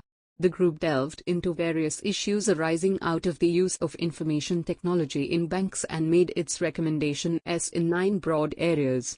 These areas are IT governance, information security, audit, IT operations, IT services outsourcing, cyber fraud, business continuity planning, customer awareness programs and legal issues. Major recommendations of the working group. The group felt that the recommendations are not one-size-fits-all and the implementation of these recommendations need to be based on the nature and scope of activities engaged by banks and the technology environment prevalent in the bank and the support rendered by technology to the business processes. On IT governance, banks need to formulate a board-approved IT strategy/plan document. An IT policy needs to be framed for regular management of IT functions and ensure that detailed documentation in terms of procedures and guidelines exists and are implemented. The strategic plan and policy need to be reviewed annually. A need was felt to create an exclusive board-level IT strategy committee with a minimum of 2 directors as members, one of whom should be an independent director. All members of the IT strategy committee would need to be technically competent while at least one member would need to have substantial expertise in managing/guiding technology initiatives. A need was felt for the position of CIO in banks, to be the key business player and play a part in the executive decision-making function. The key role of the CIO would be to act as an owner of the IT function and enable the alignment of business and technology. IT steering committee needs to be created with representations from various IT functions, HR, legal and business functions as appropriate. The role of the IT steering committee would be to assist the executive management in the implementation of the IT strategy approved by the board. The IT steering committee should assess whether the IT governance structure fosters accountability, is effective and transparent, has well-defined objectives and actions and unambiguous responsibilities for each level in the organization.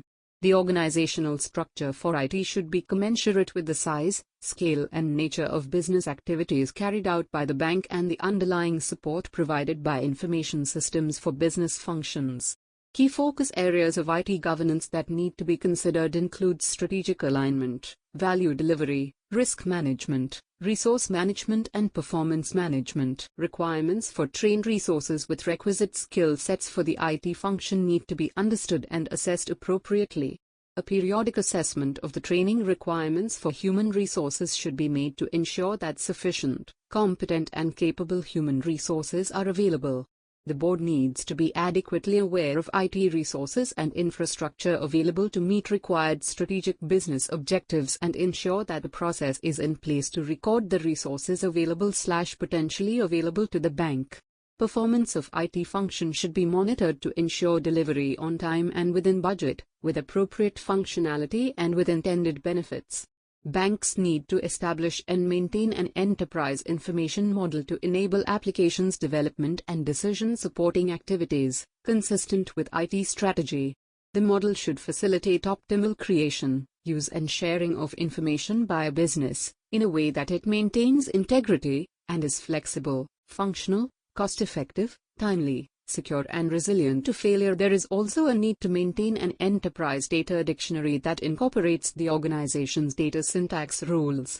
This should enable the sharing of data among applications and systems, promote a common understanding of data among IT and business users and preventing incompatible data elements from being created. Procedures to assess the integration and interoperability of complex IT processes such as problem, change and configuration management need to exist. Depending upon the extent of technology leverage in a bank, an appropriate program and project management framework needs to be implemented for the management of all IT projects, which ensures correct prioritization and coordination for managing project risks. A consistent and formally defined program and project management approach should be applied to IT projects that enable appropriate stakeholder participation and monitoring of project risks and progress for major projects. Formal project risk assessment needs to be carried out and managed on an ongoing basis. The bank-wide risk management policy or operational risk policy needs to include IT-related risks, and the Risk Management Committee should periodically review and update the same, at least annually.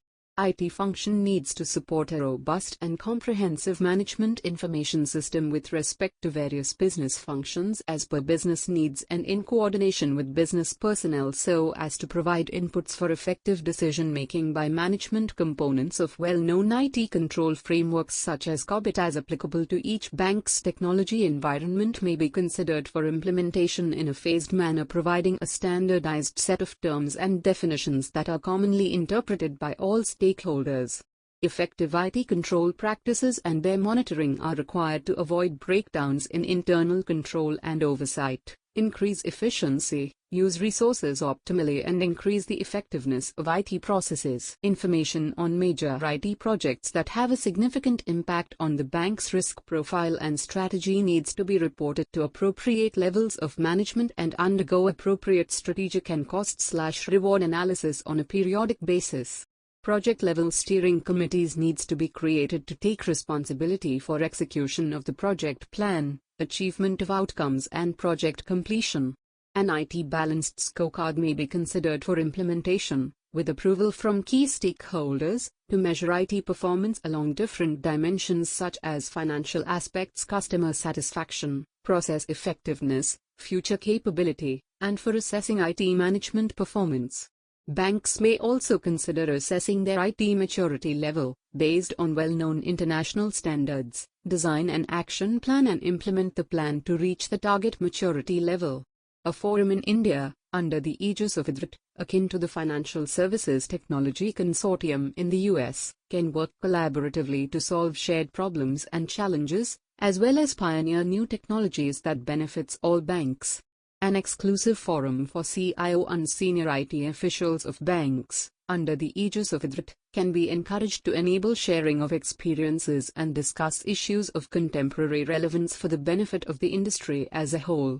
On information security, the major role of the board/top management should involve approving information security policies, establishing necessary organizational processes/functions for information security and providing necessary resources. Each bank needs to create a separate information security function to focus exclusively on information security management. The organization of the information security function should be commensurate with the nature and size of activities of a bank and extent of IT leverage and e-delivery channels. The function should be adequately resourced in terms of the number of staff, their range and level of skills, and tools or techniques. A sufficiently senior level official of the rank of GM/DGM/AGM needs to be designated as the Chief Information Security Officer, CISO, responsible for articulating and enforcing the policies that a bank uses to protect its information assets apart from coordinating the information security-related issues, implementation within the organization as well as relevant external agencies. The CISO needs to report directly to the head of the risk management function and should not have a direct reporting relationship with the CIO. A board-approved information security policy needs to be in place and reviewed at least annually. The policy framework should take into consideration, inter alia, aspects like alignment with business objectives, the objectives, scope, ownership and responsibility for the policy, information security organizational structure, information security roles and responsibilities, exceptions, knowledge and skill sets required, periodic training and continuous professional education, compliance review and penal measures for non-compliance of policies. Risk assessment is the core competence of information security management for a bank. The risk assessment must, for each asset within its scope, Identify the threat/vulnerability combinations that have a likelihood of impacting the confidentiality, availability or integrity of that asset, from a business, compliance and/or contractual perspective. Job descriptions, including roles and responsibilities, employment agreements and policy awareness acknowledgements from staff increase accountability for security. Management can communicate general and specific security roles and responsibilities for all employees based on their job descriptions. Management should expect all employees, officers, and contractors to comply with information security and/or acceptable use policies and protect the institution's assets, including information. Digital evidence needs to be considered as similar to any other form of legal proof. It needs to withstand challenges to its integrity, its handling must be carefully tracked and documented, and it must be suitably authenticated by the concerned personnel. A policy needs to be in place in this regard. Maintaining detailed inventory of information assets and classification of information/data are among the key components of information security management. Banks need to grant authorization for access to information assets only where a valid business need exists and only for a definite time period for which the access is required. Personnel with elevated system access privileges should be closely supervised.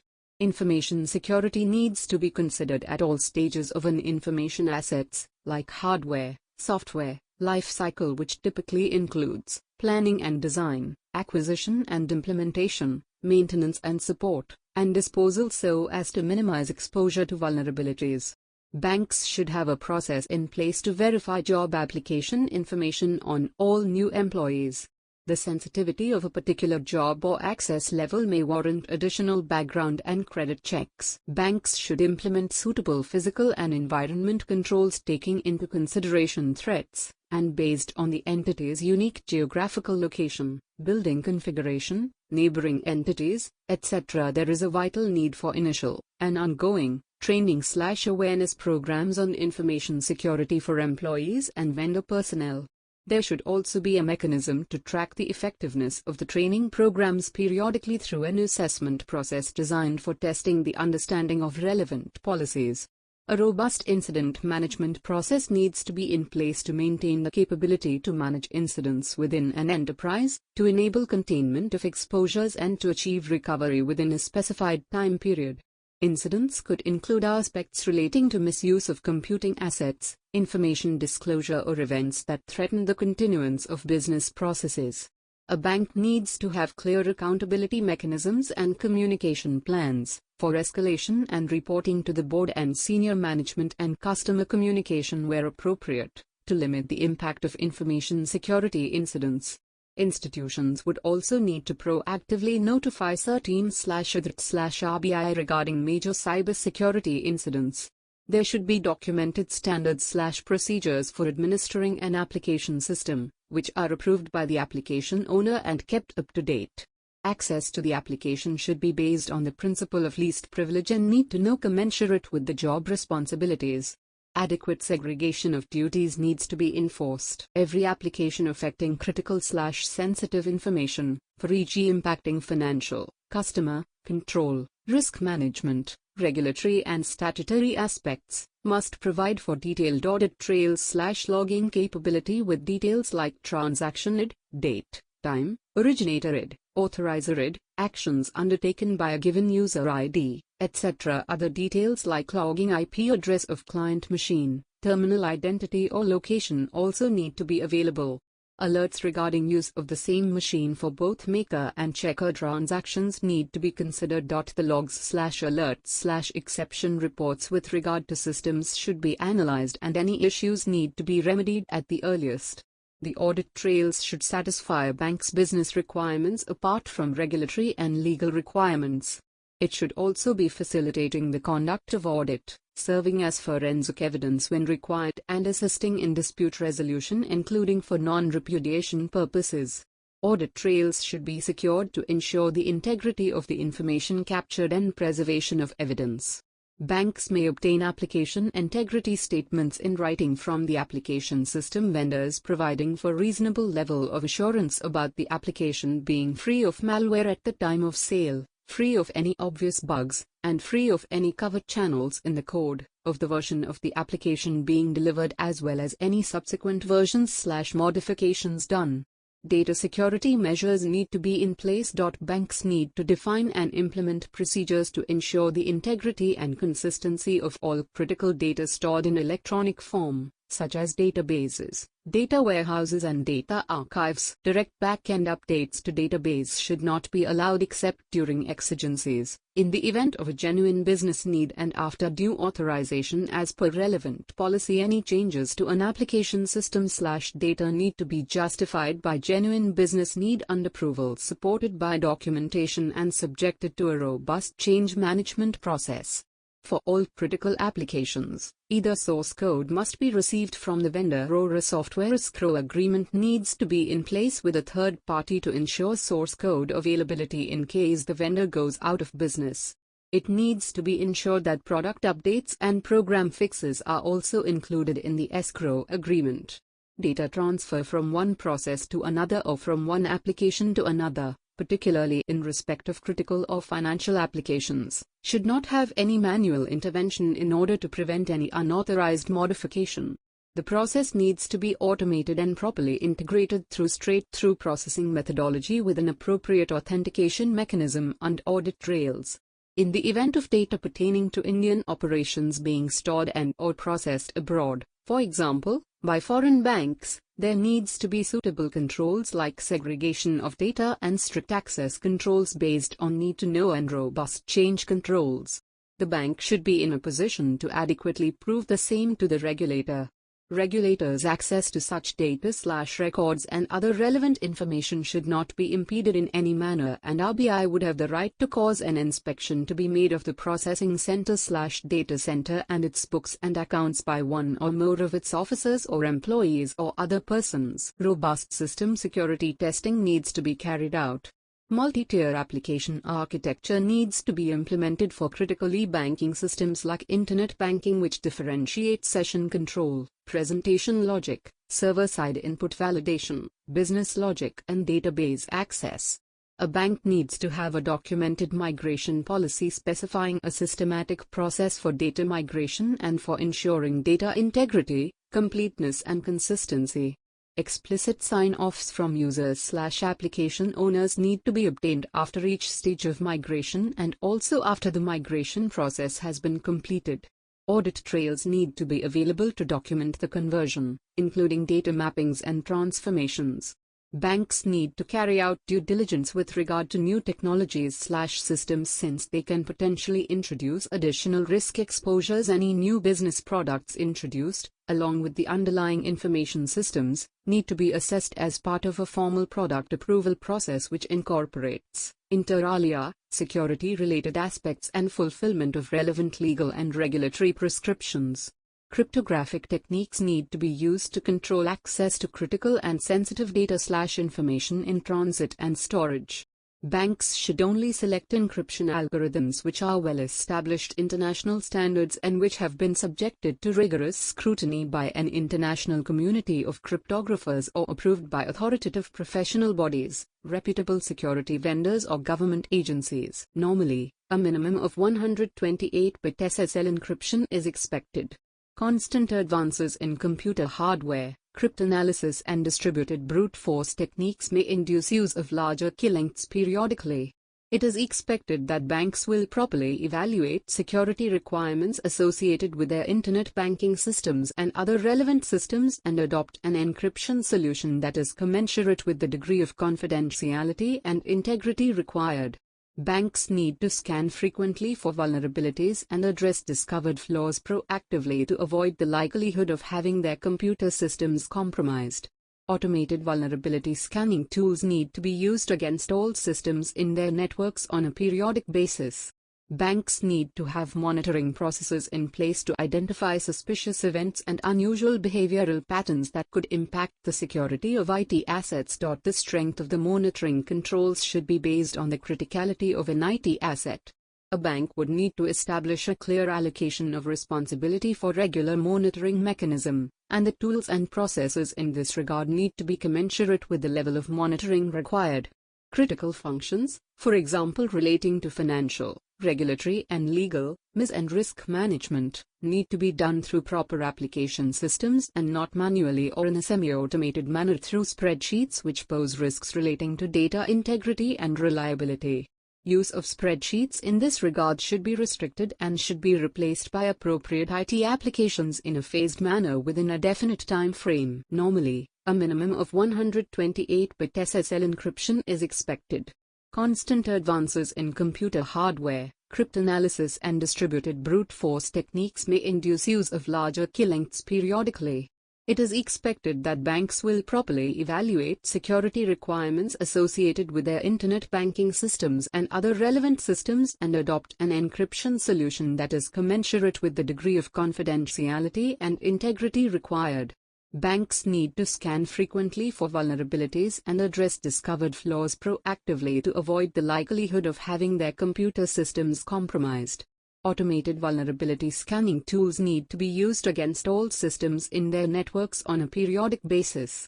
Banks need to have monitoring processes in place to identify suspicious events and unusual behavioral patterns that could impact the security of IT assets. The strength of the monitoring controls should be based on the criticality of an IT asset. A bank would need to establish a clear allocation of responsibility for regular monitoring mechanism, and the tools and processes in this regard need to be commensurate with the level of monitoring required. Critical functions, for example relating to financial, regulatory and legal, and risk management, need to be done through proper application systems and not manually or in a semi-automated manner through spreadsheets which pose risks relating to data integrity and reliability. Use of spreadsheets in this regard should be restricted and should be replaced by appropriate IT applications in a phased manner within a definite time frame. A robust process needs to be in place for effective malware control. Typical controls to protect against malicious code use layered combinations of technology, policies and procedures and training. The controls are of the preventive and detective/corrective in nature. Establishing a robust network protection strategy and layered security based on the principle of defense in depth is an absolute necessity for banks. There should be arrangements for monitoring and reporting of the information security condition of the organization, which are documented, agreed with top management and performed regularly. Security-related metrics can be used to measure security policy implementation. Given the multiplicity of devices and systems, banks should deploy suitable automated tools for log aggregation and consolidation from multiple machines/systems and for log correlation and analysis. Security and audit processes of critical service providers/vendors need to be assessed regularly since ineffective third-party controls can weaken the ability of a bank to achieve its control objectives. Commercial banks should implement ISO 27001-based Information Security Management System and No. 40, ISMS and No. 41, best practices for their critical functions. Additionally, other reputed security/IT control frameworks may also be considered by banks. Strong controls need to be initiated against any remote access facility. The management should establish policies restricting remote access and be aware of all remote access devices attached to the bank's systems. These devices should be strictly controlled. Events that trigger the implementation of a business continuity plan may have security implications. Risk assessments should consider the changing risks that appear in business continuity scenarios and different security postures that may need to be established. Information security assurance needs to be obtained through periodic penetration testing exercises, audits and vulnerability assessments. The assurance work needs to be performed by appropriately trained and independent information security experts/auditors. The strengths and weaknesses of critical internet-based applications, other critical systems and networks needs to be carried out before each initial implementation, and at least annually thereafter. Any findings needs to be reported and monitored using a systematic audit remediation or compliance tracking methodology. Provision of various electronic banking channels like ATM/debit cards/internet banking/phone banking should be issued only at the option of the customers based on specific written or authenticated electronic requisition along with the positive acknowledgement of the terms and conditions from the customer. A customer should not be forced to opt for services in this regard. Banks should provide clear information to their customers about the risks and benefits of using e-banking delivery services to enable customers to decide on choosing such services. In view of the proliferation of cyber attacks and their potential consequences, banks should implement two-factor authentication for critical activities like fund transfers and changing customer-related details through internet banking facility. The implementation of appropriate authentication methodologies should be based on an assessment of the risk posed by the institution's internet banking systems. The risk should be evaluated in light of the type of customer, for example, retail or corporate/commercial, customer transactional capabilities, for example, bill payment, fund transfer, the sensitivity of customer information being communicated to the bank and the volume of transactions involved. While not using the asymmetric crypto system and hash function is a source of legal risk, the banks, at the least, need to implement dynamic two-factor authentication through user ID, password combination and second factor like A. OTP/dynamic access code through various modes like SMS over mobile phones or hardware token, or B. A digital signature through a card/token containing a digital certificate and associated private key, preferably for corporate customers. To enhance online processing security, confirmatory second-channel procedures like telephony, SMS, email etc. should be applied with regard to transactions above preset values, creation of new account linkages, registration of third-party pay details, changing account details or revision to funds transfer limits. In devising these security features, the bank should take into account their efficacy and differing customer preferences for additional online protection. Based on mutual authentication protocols, customers could also authenticate the bank's website through security mechanisms such as personal assurance messages/images, exchange of challenge response security codes and/or the secure sockets layer SSL server certificate verification. In recent times, extended validation secure sockets layer (EVSSL) certificates are increasingly being used. It should, however, be noted that SSL does not provide end-to-end encryption security at the application layer but is only designed to encrypt data in transit at the network. A risk-based transaction monitoring or surveillance process needs to be put in place. The banks may consider dynamic scoring models and related processes to trigger or alert transactions which are not normal to improve preventive/detective capability. Study of customer transaction behavioral patterns and stopping irregular transactions or obtaining prior confirmation from customers for outlier transactions may be incorporated as part of the process. Chip-based cards house data on microchips instead of magnetic stripes, making data more difficult to steal and cards more difficult to reproduce. It is recommended that RBI may consider moving over to chip-based cards along with requiring upgradation of necessary infrastructure like ATMs/POS terminals in this regard in a phased manner. For debit, credit card transactions at the POS terminals, PIN-based authorization system needs to be put in place, without any looping, in place of the existing signature-based system, and the non-PIN-based POS terminals need to be withdrawn in a phased manner. Given that control, security and legal issues on cloud computing are still evolving, a bank needs to be cautious and carry out due diligence to assess the risks comprehensively before considering cloud computing. There needs to be a forum of CISOs who can periodically interact and share experiences regarding any information security threats. It is reported that a CISO forum is already functional under AUDIT. The forum may, among other functions, endeavor to share good practices, identify any specific information security issues and flag them to appropriate stakeholders like the regulator, IBA, etc. There is a need for a system of information sharing akin to the functions performed by FSISAC, Financial Services Information Sharing Agency, in the US. AUDIT as a subset to the banking system can function as a nodal point for information sharing. Accreditation and empanelment of security audit qualifications/certifications and security audit vendors can be considered at a wider level by the Government of India/CERT-in or by AUDIT for the banking sector. In order to reduce the time, cost, and complexity of software assurance and to ensure its security, sustainability and resilience, and increase the effectiveness of the methods used by the banking industry for software assurance. An initiative similar to FSTC Software Assurance Initiative, SAI, in the US can be considered in India, possibly under the aegis of AUDIT along with various stakeholders.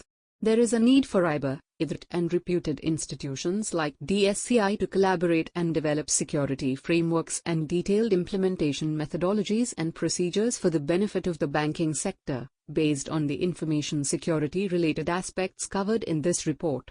There is an increasing need for specific detailed research in security of banking technology and bringing out innovative and secure banking products in collaboration with reputed academic bodies like the IITs.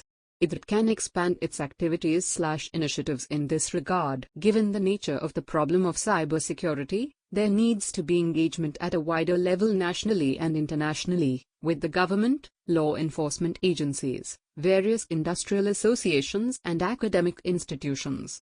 RBI can consider having a multidisciplinary standing committee on information security with representation from various stakeholders to consider new security-related developments and also legal developments, and based on the same, provide recommendations for suitable updation of guidelines on periodic basis. Collaborative efforts may also be made by reputed bodies like AUDIT, IBF and DSCI coordinated by IBA to create customized indigenous certification courses to certify specific knowledge and skill sets in IT/information security areas for various categories of bank personnel at operational and managerial levels so as to create a large and diverse pool of requisite talent within the banking system.